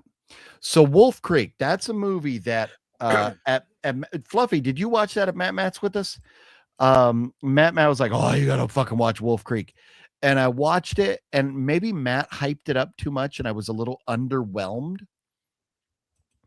But Wolf Creek 2 blew my fucking socks off. The first one was good, but the second one was way good. And they're making a third. I've never seen the show. Have you seen the show? Yeah, the show's really good. They're more like part 2. And they're pretty much just really long movies. Yeah, I think they're like 6 episodes. Yeah, they're very good. Fluffy says, yeah, Matt. So Fluff was there when we watched it. Yeah, both. The second one was better. The first one was good, but I think Matt, it's like when you hype up a movie too much and you go in expecting it to be great, and then you're kind of let down. I think that happened to me with the first one. I am excited as fuck that they're making a third one with the original dude coming back. Yeah. Jeff says Wolf Creek A all day. Fluffy likes them both. The TV show was different but good. It is an Australian movie, Antonis. It's very good. Yeah. Man. Yeah, based on a real guy or at least real events that happened. Yeah. So part 2, I give like an A. I can't give it an S, but I give it an A. The first one I would give a B, and I haven't seen the show, but they're making a third one, so that pushes up the fact that they're getting a third one, and you like the show, so yeah. I mean, I'm surprisingly enough, I'm okay giving this an A if you want. I'm also okay if you feel like it's a B. No, I've enjoyed all of them. I do. I think the second one is a little more commercial. It's a little more Hollywoody. You know, cars exploding and stuff like that. But that kind of leads into the show because it's kind of the same thing. So, yeah, I would say A. Okay. Jeff says all Wolf Creeks are solid. Slackwolf says Wolf Creek is amazing. Love it, but I can't believe you two haven't seen Memories of a Murder, known as one of the greatest Korean. And no, and it's on the list, but usually like either I sit down and plus watching it. Is that going to be a Tubi watch or something for us? It's so hard to watch movies on Tubi because of the fucking commercials now are insane. Let me see, because I know I pulled it up and was like, oh fuck, it's like over 2 hours, 2 hours and 11 minutes long, but it is rated 8.1, but it's a Tubi watch. So if you watch a 2 hour and 11-minute movie on Tubi, that's a 3 hour watch. Not even kidding, because of all the commercials. So it is a 3 hour watch. And I don't think they had it at Zia. I don't know if it ever even got a physical release. But yeah, no, I don't. Not seeing it up there. But Tubi, it doesn't feel like 2 hours. You guys watch a movie. Yeah, you know, and that's where I want to watch it, but no, you sit down to watch a movie on Tubi and every 5 minutes you're getting 6 commercials now. It's unbearable. It's very bad. I hate Tubi now. I hate it. But no, I do want to watch it. Maybe I'll just splurge, because if you can rent it for $4 on Prime, maybe I'll just do that and watch it without the commercials. So, okay, what do we got next there, Johnny boy? Oh, so we decided Wolf Creek is an A, right? A, correct, yes. Okay, let me make sure that's A. Yes, it's an A. Okay, next would be Salem's Lot. Ooh. So the original TV series by Tobe Hooper, that was the miniseries. Okay. Then there is a Larry Cohen sequel called A Return to Salem's Lot. And then there is the miniseries that came out in the 90s with Rob Lowe. Rutger Hauer plays the vampire. And then they just did, I think HBO, just did a remake of it also. I wanted to like the remake, but it was okay. It was the one that just came out last year. It was okay, but I was more excited. I was kind of, I don't know. I was maybe just because I knew the fucking story, so it didn't do much for me. If you saw the current remake, it has like nothing to do with the book. It's so far. The one that is the book, and I know you don't care about the book, but is the one with Rob Lowe, is pretty much the book. And Rutger Hauer does the character of the vampire perfectly. I mean, he is great as the main guy. Yeah. For me, Salem's Lot, I think it's just too much. These could have been hour and 40-minute movies. Wham, bam, thank you, ma'am. Done. They're so fucking long. I think it's a B. I think that this franchise is a B. I would go as far as to say it's a C, because we have Carrie in C, and Carrie is the remake, the sequel, they kind of did the whole Salem's Lot thing where it's Well, see, this is, you know, what's going to happen when we're done. We're going to have to go back through everything and go like, no, there's no fucking way this is this, or no, there's no way this is that. But you're right. If Carrie is a C, then it's a C. There's no way it's better than Carrie.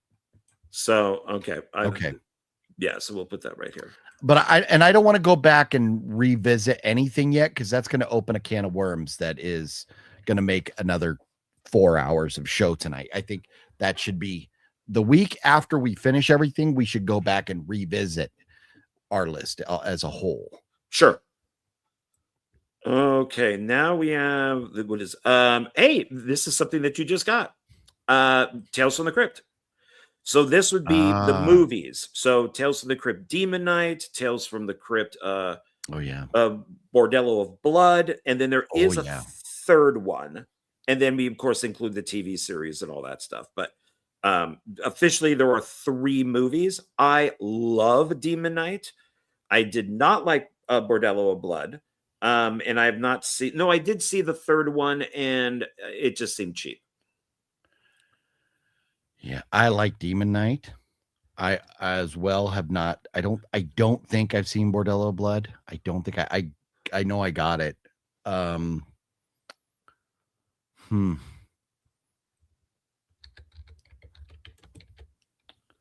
But man,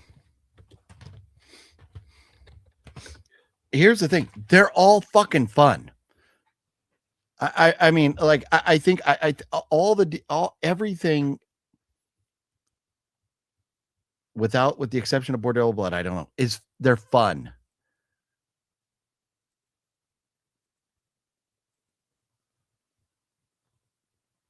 I would go man A or B. That's where I'm back and forth. Okay. I was with the whole franchise. Let's get some help from the audience here. What are we thinking? Let's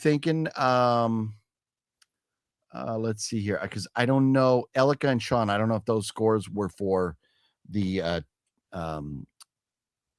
Tales from the Crypt we're doing, right? I don't know if Ritual. That it's so weird because like the Crypt Keeper in both these movies, because they actually have a budget, looks really good, but then in that Ritual one, it just looks like a guy's hand is up it and just moving his mouth. It just looks very cheap. So Memories of Murder is on physical media, so Slack Wolf got it. Okay, Elika says A. Anybody else got input on this here? The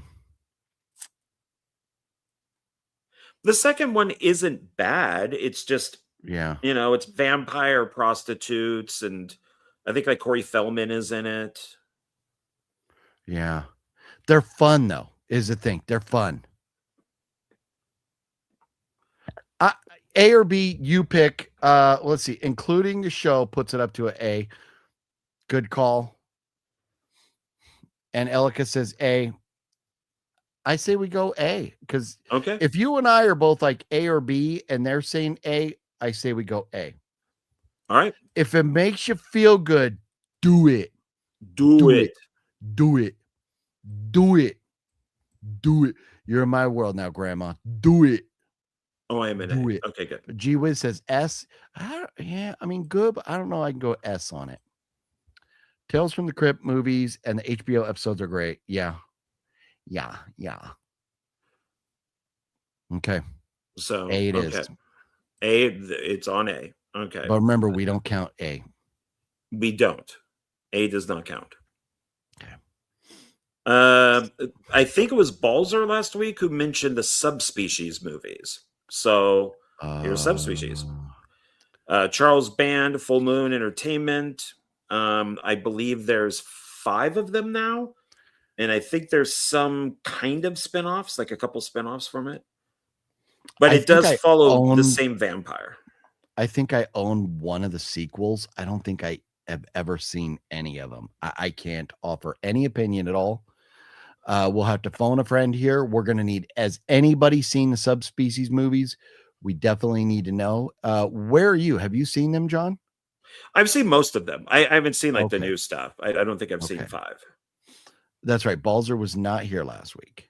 Oh, okay. It's somebody put over their subspecies. Balzer commented after. Balzer watched a replay, or part of a replay at least. Oh, okay. I would almost go because I know I like the first three. Elika's not seen them. I am with you. I haven't seen them either, Elika. House of G fam don't know. Subspecies is full moon. If you didn't know, and the first few are fun. Okay. So, that's right. And you were saying Charles Band, huh? Which is full moon. Yeah. It was early full moon, so that's when they still had a budget. Elika says, doesn't surprise me. John's seen them. Yeah, no. I used to watch everything full moon. Everything. Yeah. I'm telling you, I own like subspecies 5 or something. I've never seen it. And I was like, well, I need to get watch them all. I'm not going to watch, but I must have bought it like in the clearance bin at Zia.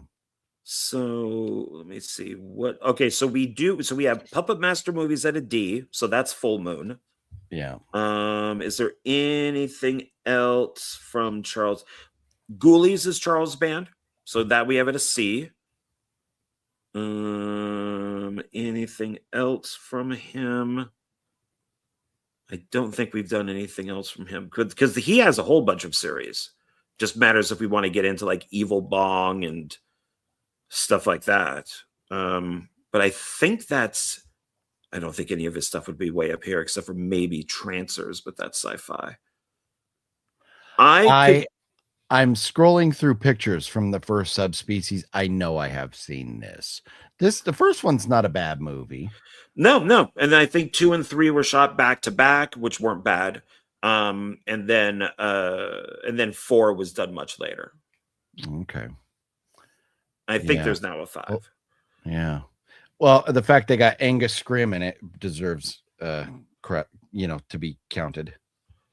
So I would go, because these do seem to have a little bit more work in them than some of the others. I would almost go B. How many are there total? I think 5. Okay. So Bloodlust, Bloodstone, The Awakening, Blood Rise. Those are the only. Okay, so it should be. So subspecies 2, Bloodstone, Bloodlust, The Awakening. All of them on IMDb are scored above a 5. That is pretty good. It's one of their better. People seem to like it a lot. So okay, I need to give this more attention then.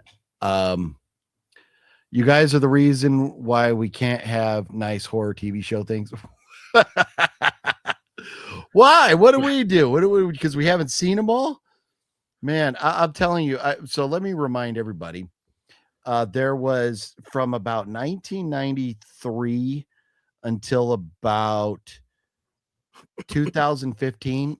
I didn't watch shit for movies. There was like about 20 years of my life that I'm still trying to catch up on because, I watched, movies from time, like I Scream, the original Final Destination, like some, the original I Know What You Did Last Summer. Some of those, the bigger ones I would see, but I wasn't like a diehard like now. I was too busy out like living life. So I'm trying to get there. But so for if I haven't seen them all, forgive me. Jeff says all are decent. A for him. And Sean says who farted. Vampire's Journal or something. I've only seen like the first 3. Yeah, there's some like weird kind of spin-offs with it too. That's right. OGP's Dark Ages of No Media. Well, my Dark Ages of No Media were a lot of fun. Let's put it that way. I had a lot of good times not watching movies. He was in the military on a boat with a bunch of seamen. Yeah, and your mom, and we were passing her around. How dare you say that about my mother? I love my mother. Commando Striker, when Chuck Norris does push up, he doesn't push himself up. He pushes down 6 feet underground. Oh, ouch. I heard he just pushed the world down, Commando Striker. But rest in peace, Chuck Norris. We love Chuck Norris. Tales from the Tip. Tales from the Tip. Tales from the Tip. Just the tip. Yeah, just the tip. It's a good show, old and new. Yeah. How dare you, sir? How dare I what? How dare you? How Why does she dare have you? decent not- hair there, and now what the fuck is wrong with her hair? Did she really? I saw it. I don't know if it was a joke or not. That she went to like whatever that award show, Oscars, Academy Awards, whatever it was, Golden Globes, happened last weekend. I heard she was there with somebody. Was that just a joke? Hopefully That was I a joke. don't know. I know that she's being criticized heavily because she fought against oil, and now that Trump has done something with Cuba, she's like, let Cuba have oil. Let Cuba have oil. So with her horrible hairdo. Yeah. OGP with the tip tails. Tales from the Tip. That's a new porn series. So B. Okay, I'm okay with B. I got to put it on my list of shit to watch. I need to see those. Oh, you know what I forgot to mention tonight too? I wanted to mention all 10 of the Saw movies. All 10 of them are now on Netflix. There's no excuse. If anybody hasn't seen one of the Saw movies, you can watch any one of them on Netflix right now and understand why we have them at, what do we have? A S? S. Should be an S, right? Okay, good. Yeah, they're an S. Good. Yeah. Good. As they should be. Yep, right there. All right. So here we go. Thank you, You're sir. welcome. All right. From Dusk Till Dawn. There are 3 movies and I believe 3 seasons of a TV show and a documentary. Yeah, the TV show is actually better than the movies.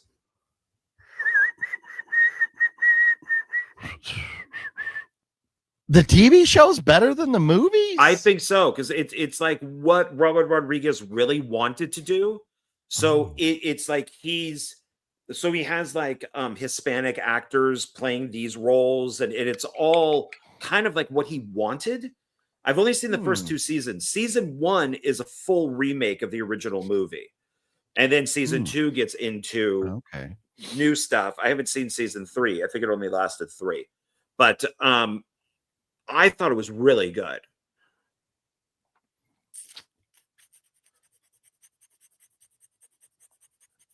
And of course, From Dusk Till Dawn, the original movie is awesome. Yes. Yeah. I don't know about the sequel. It's got a 4.2 rating on IMDb. It's not good. The original one is phenomenal. The original was as an S. The original movie's an S. I don't think I've seen. If I have seen the sequel, or they're bank robbers in the sequel. It's got Robert Patrick and Bruce Campbell's at the beginning. I think Kelly Preston, she plays a reporter in it. Oh, okay. Okay. And then the third one is a prequel, so we find out how the bar was made and why it's where it's at and all that type of stuff. And then there's the documentary Full Tilt Boogie. Just reminded me, there's Perdita Durango is part of a franchise. We need to. It's got a name. I'll have to get it. We need to put that on the list. Texas Blood Money. Yeah. As an old ex-friend of mine used to say, why do vampires need money? Why do they rob banks? That makes no sense.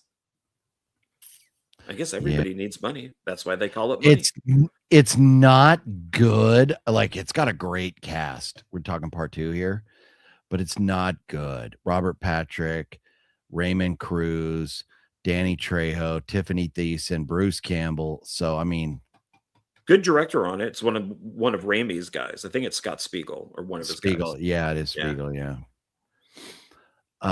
Rest in peace. Yeah, man, as a franchise, so the first one is S. Let's say the second one is even a D. I still think that puts the 1 and 2 at a B. So disregard the 2 movies, 1 and 2, that I combine those to a B. you take into account part 3 and the show, and where do you go from a B? Do you leave it at a B? Do you want to push it to an A, or do you want to go down to a C? What do you think? I would give them all a B. First one is great. Okay. 2 and 3, whatever, okay, fine. And then the TV series I thought was really good. Okay. Sir, I am doing something I really hate. Crinkling a bag. Oh man, last night, on top of it all, no, it wasn't last night. It was the other night when I was at the theater. This fuck in front of me has a bag. I hate people who go to the theater and buy nachos should be shot dead in their seat while they should be killed to death. Killed to death. If you get the nachos that are already in a tray and you're just eating them, fine. But now the nachos are in a bag and you pour them out and then you dip the chip into the cheese. Open your fucking bag of chips before the movie starts, you fuckheads. And of course, I'm not talking to anybody watching. I'm talking to the fuckheads. They'll wait till the movie starts to open the bag. So we have to listen to this. Quiet with the movie starting. And, oh, fuck, I forgot I have nachos. And then every fucking bag, this retard wants to stick his hand back and dump them out, fucker. No, every fucking time he got a chip out, I had to hear this. I wanted to get up and just punch him right in the back of the head. Punch him right in the baby maker. No, the back of the head. Okay. I'll leave the baby maker for you. But so we said From Dusk Till Dawn, we're leaving that at an A for the franchise. I thought we were doing B. Is it A? Yeah, it is A. It is A, isn't it? I think we said A. Yeah. Okay, A. Just don't be a fuckhead and be rude with your nachos. You can have nachos. Chew with your mouth closed. Have a jalapeno because you can't have nachos without jalapenos. That's un-American. All right, we're coming up on the final stretch here. Here we go. Somebody had mentioned this. Critters. My peeps were talking to me too much. Oh yeah, Critters is all on you, man. I don't fucking know, but I feel like it's a D or an F. Why would it be a D or an F? Because I haven't even cared enough to watch them. Although I think Critters 2 is like one of Tom Devlin's, or is it Ghoulies 2 is one of his favorite movies? No, probably Critters, because Critters is what's his face? Who directed the Stephen King stuff like The Stand, and I'm blanking on his name, but Sean, I'm not gonna lie. I want nachos now too. Jalapenos. You want some jalapenos? I like jalapenos. I think the first one is good. The second one is better. I don't like creature features. And the third one is Leonardo DiCaprio's first film. And then the fourth one is more of in space. I could put it at, because the third and the fourth bring down the other two, I would say C. Oh, and there's a couple web series, I guess, that were very cheaply done. So yeah, if we're including those, then I would say C. Were the web series authorized? Yeah, they're if they were to release them on, I think one of them is released on physical, and the other one you just have to kind of find it. But they were very cheap. So I would say C. Okay. All right. I would question you if you went B, but C, I'll give it to you. No, if it was just 1 and 2, I would at least say B. But the 3 and 4 are not great. Okay. And I don't remember enough about the web series. Okay, so we have 2 left. Psycho Cop. Not Maniac Cop, but Psycho Cop. There's 2 of them. And the Psycho Cop is played by one of the actors from The Office. It's Phyllis's boyfriend. Of course, my PS is over there now. I got to look up Psycho Cop. I have to see the cover of that. The first one is like, but the second one, because they added comedy into it, it's really good. I remember really enjoying it. First one's way too serious.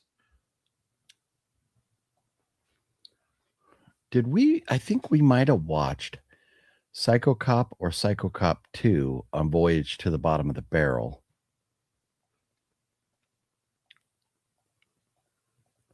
Yeah, yeah, it's not great, but kind of fun, watchable. Psycho Cop Returns, was that part 2? 1993, 20 minutes. Okay. I could go with D because I two looks better.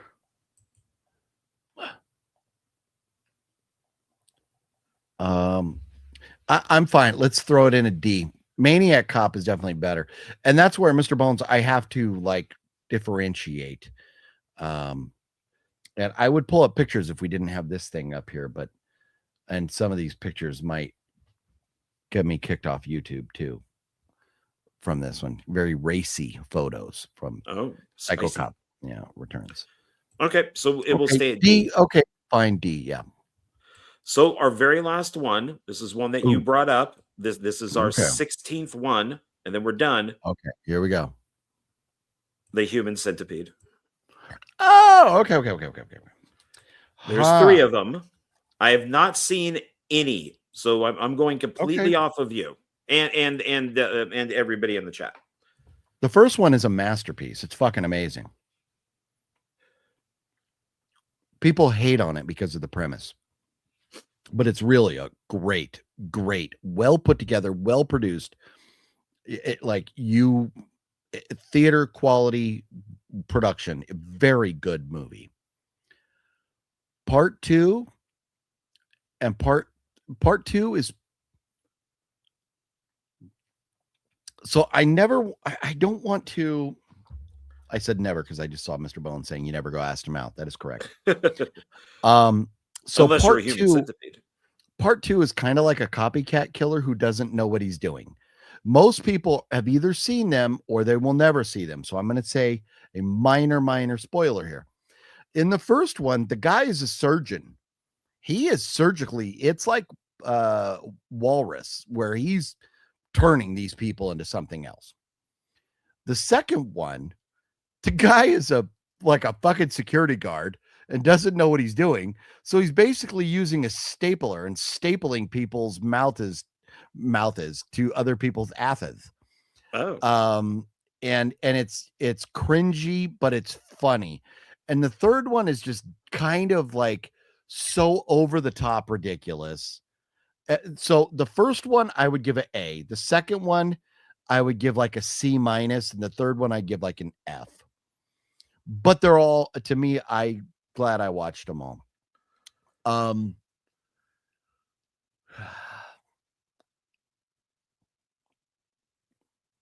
It's a tough call. It's a C.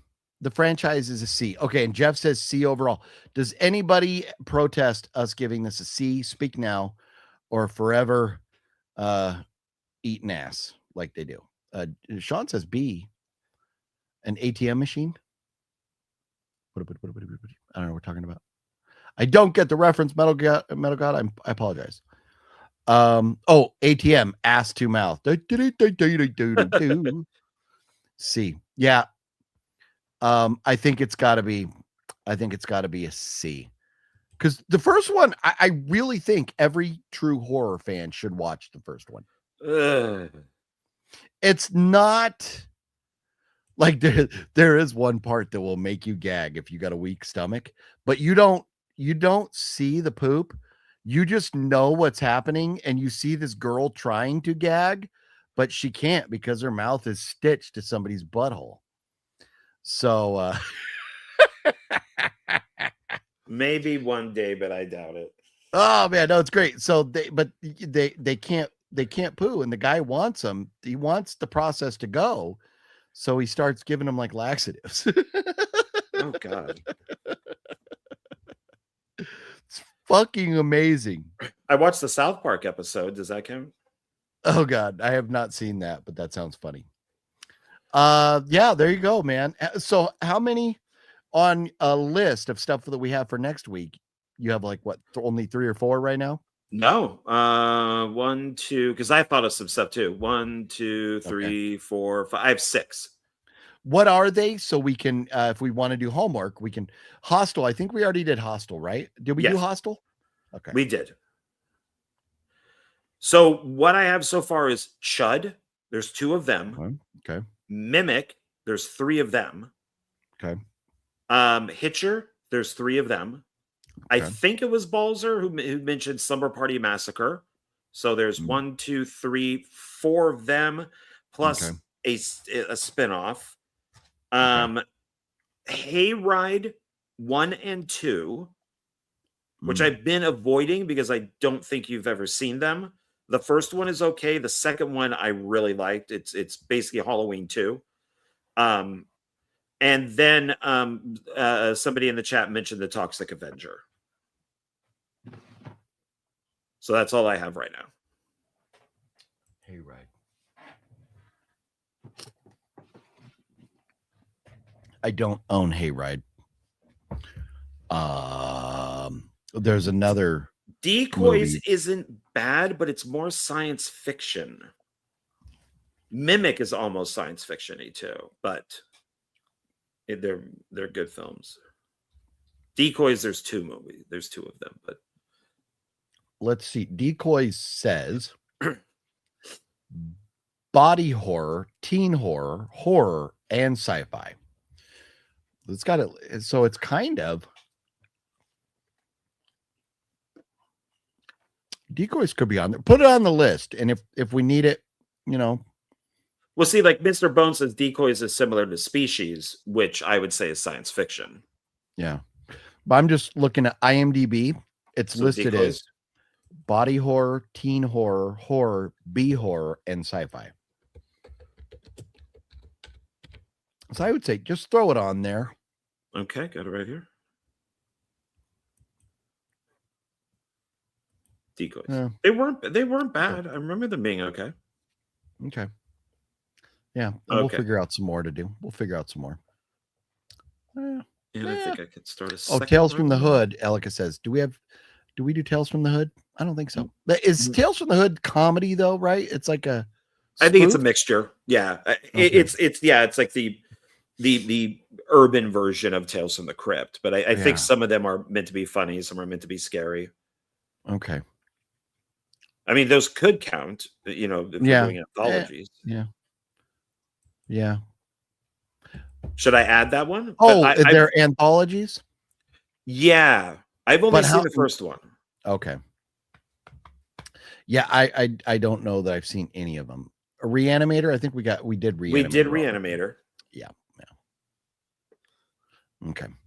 Well, we'll go through and we'll look into some stuff that we don't have yet. And so, John, if you take pictures, like before you exit out or refresh or anything, scroll up, take a picture, and then scroll down and take a picture. So you get all of it.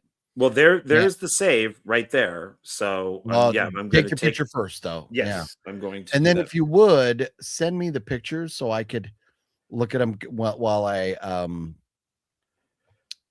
take a dump. I'm looking for things. That too, but while I'm looking for other franchise to add, so I don't forget which ones we've already talked about. And my phone is frozen. Of course it is. Sean says, Pumpy, we have already discussed this guy, and I think we did mention how he's kind of rude. He doesn't like to knock.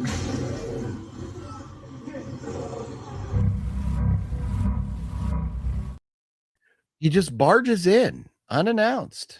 Kind of rude. What I haven't used once. All these franchises that I haven't known shit about fuck on, I haven't once. I don't know shit about fuck. Oh, The Dentist. Oh. And you know what? And I think I have. Did I watch? Maybe I watched the first one. I don't think I watched both, but I bought that Dentist box set that came out a while back. Yeah, I've seen the first one, but I haven't seen the second one. So Dentist. No. Okay, let me take. Do we do Lawnmower Man? That I would say is science fiction. Hmm. Where's my camera? There it is. Okay, so let's do that and then bring it down. Because we could do sci-fi next. Yeah. Well, it's one of those. It's on the. Because there's also stuff like, you know, there's a fair amount of Stephen King. There's still like there's like The Mangler. There's 3 of those. A lot of the Stephen King stuff has sequels. Oh yeah, The Mangler. Man, The Mangler is fucking good. Okay, so I got Decoys. What was the other one? Okay. Wasn't there one after Decoys? Dentist. Dentist. Thank you. Yeah. Lawnmower Man does say cyberpunk, tragedy, horror, and sci-fi. But yeah, we could put that as sci-fi. Okay, Dentist. And then what was after the Dentist? There was another one, right? I think the only one we talked about was Lawnmower Man. No. Sean says Waxwork. Was there? Those are good, but I think they're more sci-fi. Okay. There is Wishmaster. Oh yeah, Wishmaster. So I can add that. There's like 4 of those, I think.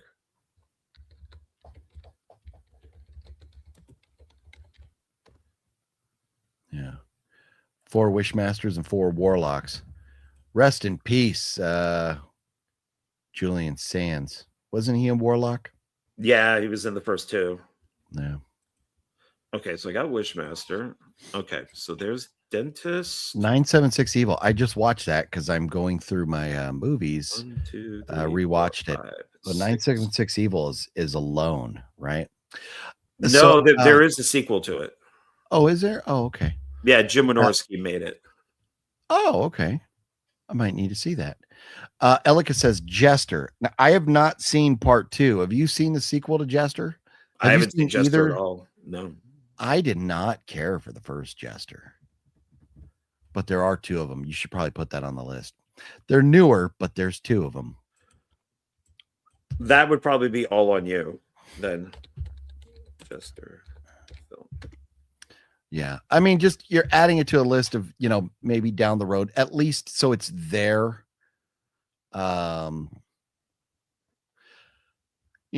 Just something that we can discuss whether we need to add it to the list or not. Witchboard.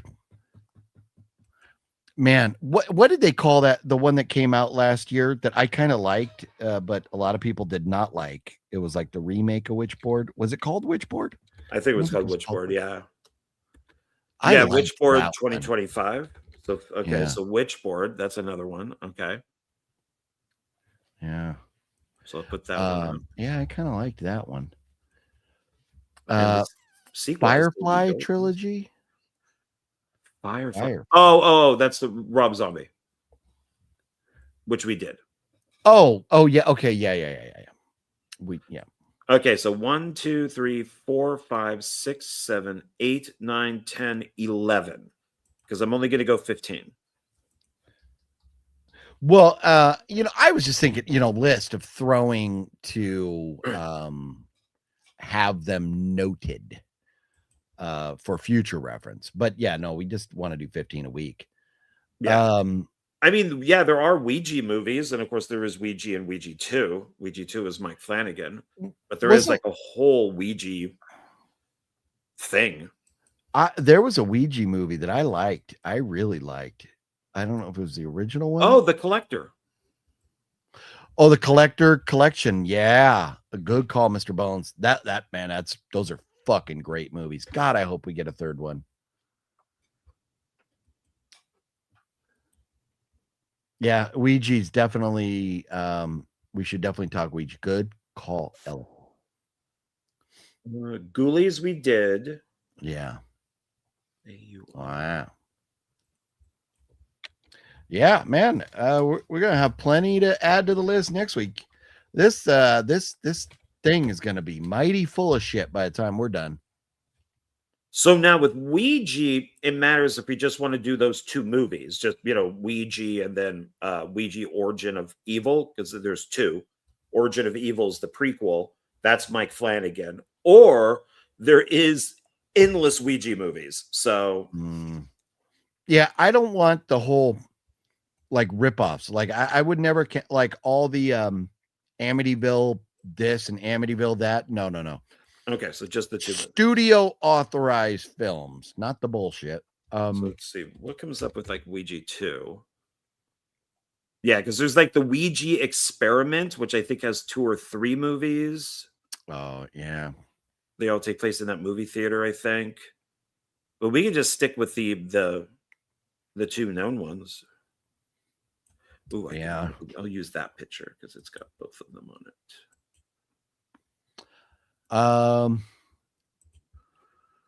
Man, almost there. Is this horror? They have do you consider Chronicles of Riddick? That has to be sci-fi, right? Yes. What about Cloverfield? Science fiction. Okay.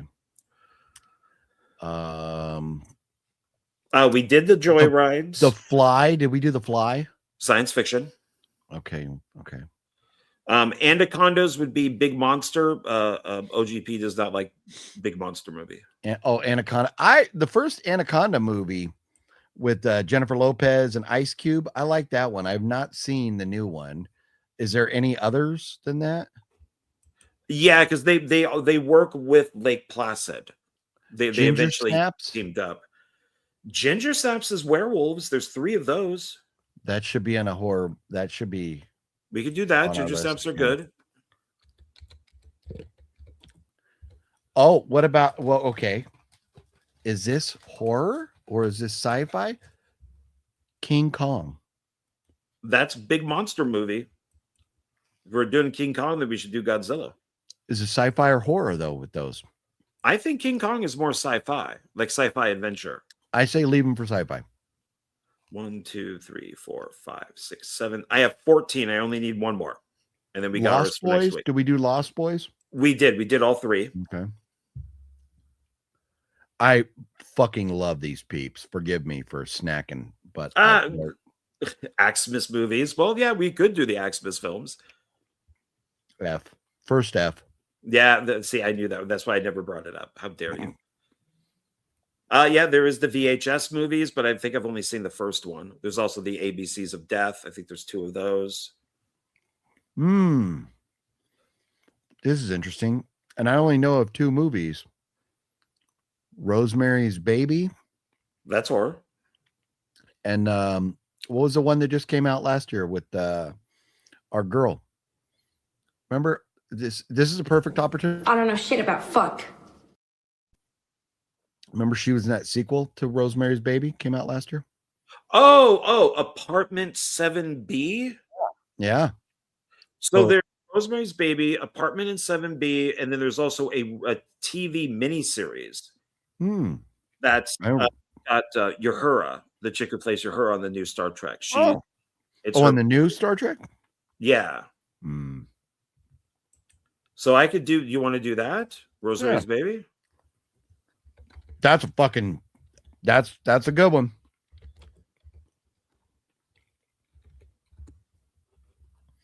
Do we do The Thing?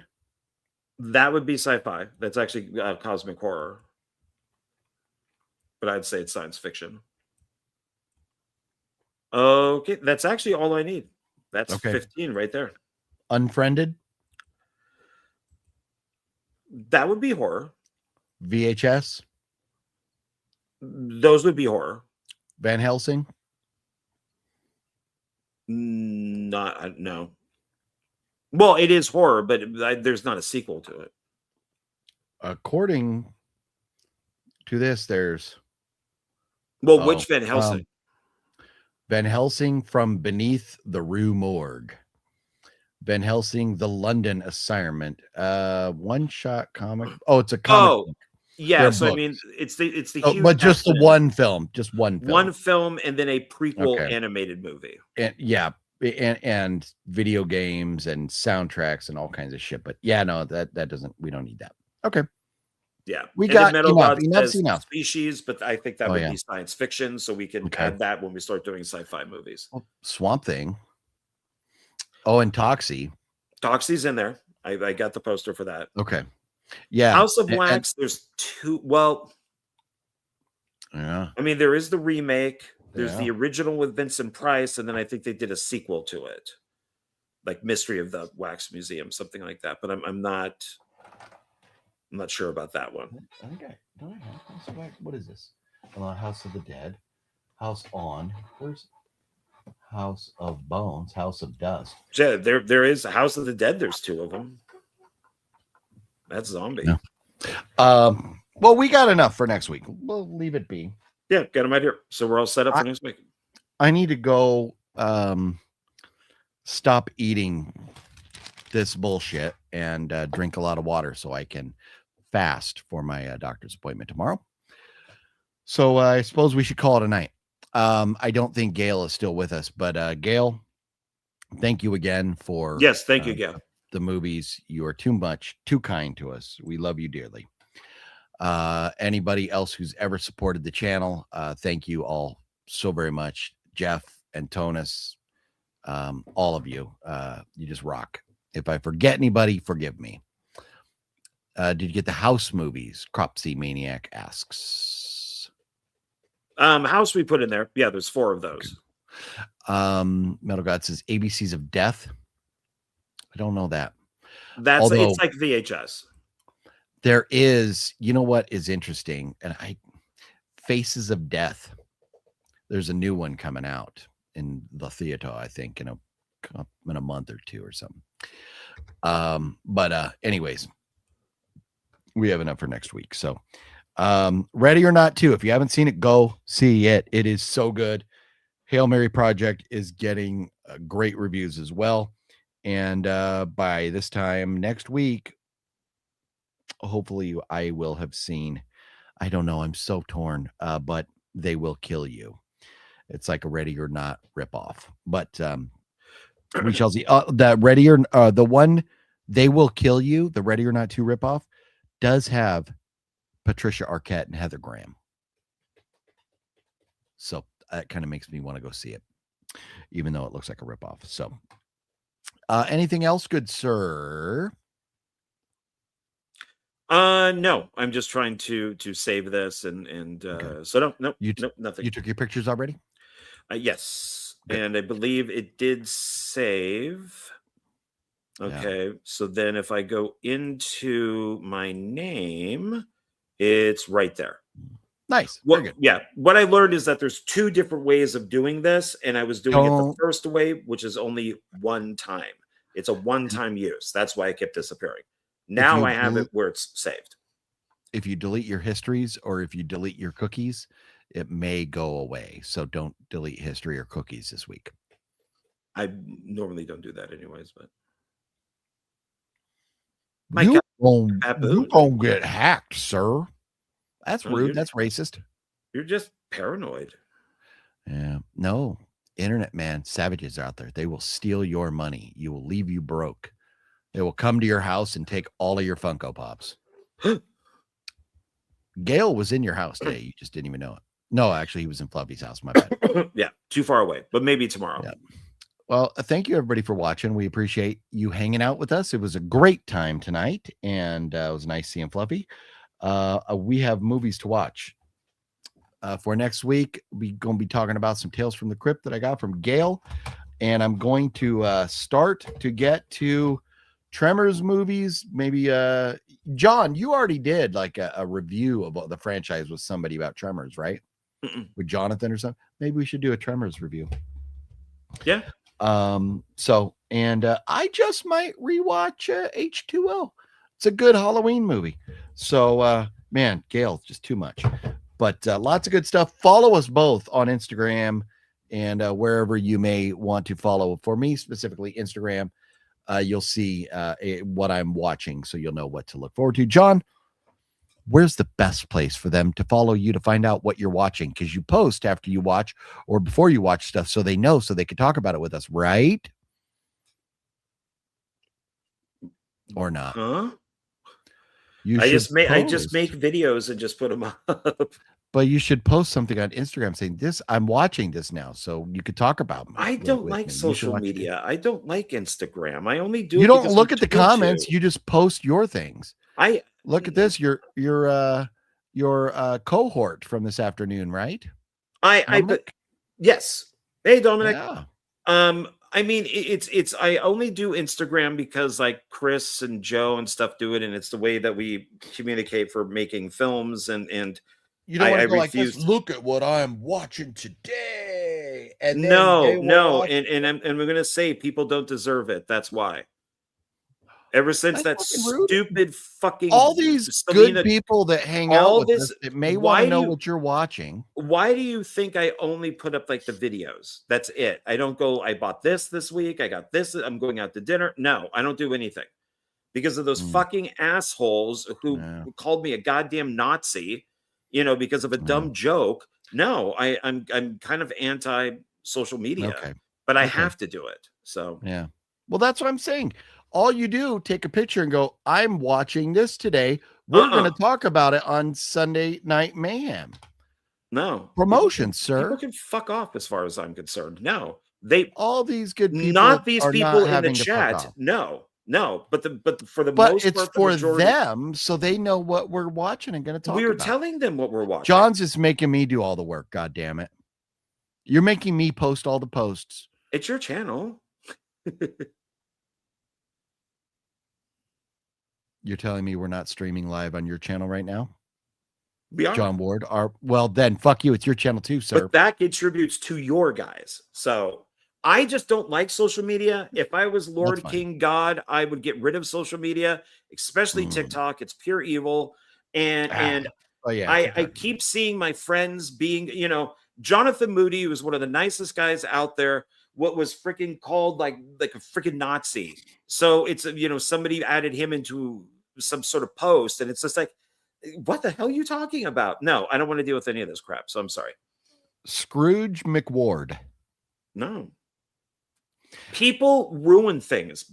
I'm surprised that I even stuck with YouTube with some of the criticisms that I got. Do the people under the stairs ruin things? They can, if they don't clean up. And they should probably be added to our list at some point or another, huh? Well, there's only one. Oh, is there only one? I thought there was multiple. Oh, okay.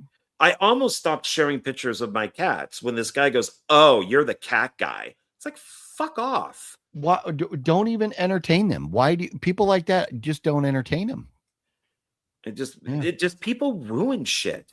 Yeah. Yeah, Dominic, I agree. It's the best and worst thing. They used to say money was the root of all evil. Now it's social media. It's definitely the internet. Yeah. And I'm not calling you guys, these things. I'm not, because I like all of you quite a bit. It's just these random idiots that show up and this comment right here. Next time, see, and I got to get more pictures because I keep having to use the same pictures for our artwork and stuff. I need more pictures of John, and I will just AI him. And I will have John talk about his stuff, and I will post for him. Can I have an AI, John? Sure. Why not? Yeah. Okay. All right. Okay. I used to do all that stuff, and people just ruined it. So I just don't. Yeah. I don't entertain it anymore. Yeah. All right. Rest in peace, Chuck Norris.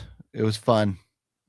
Rest in peace, Nicholas Brendan, Jamie Blanks, and Carrie Ann Fleming.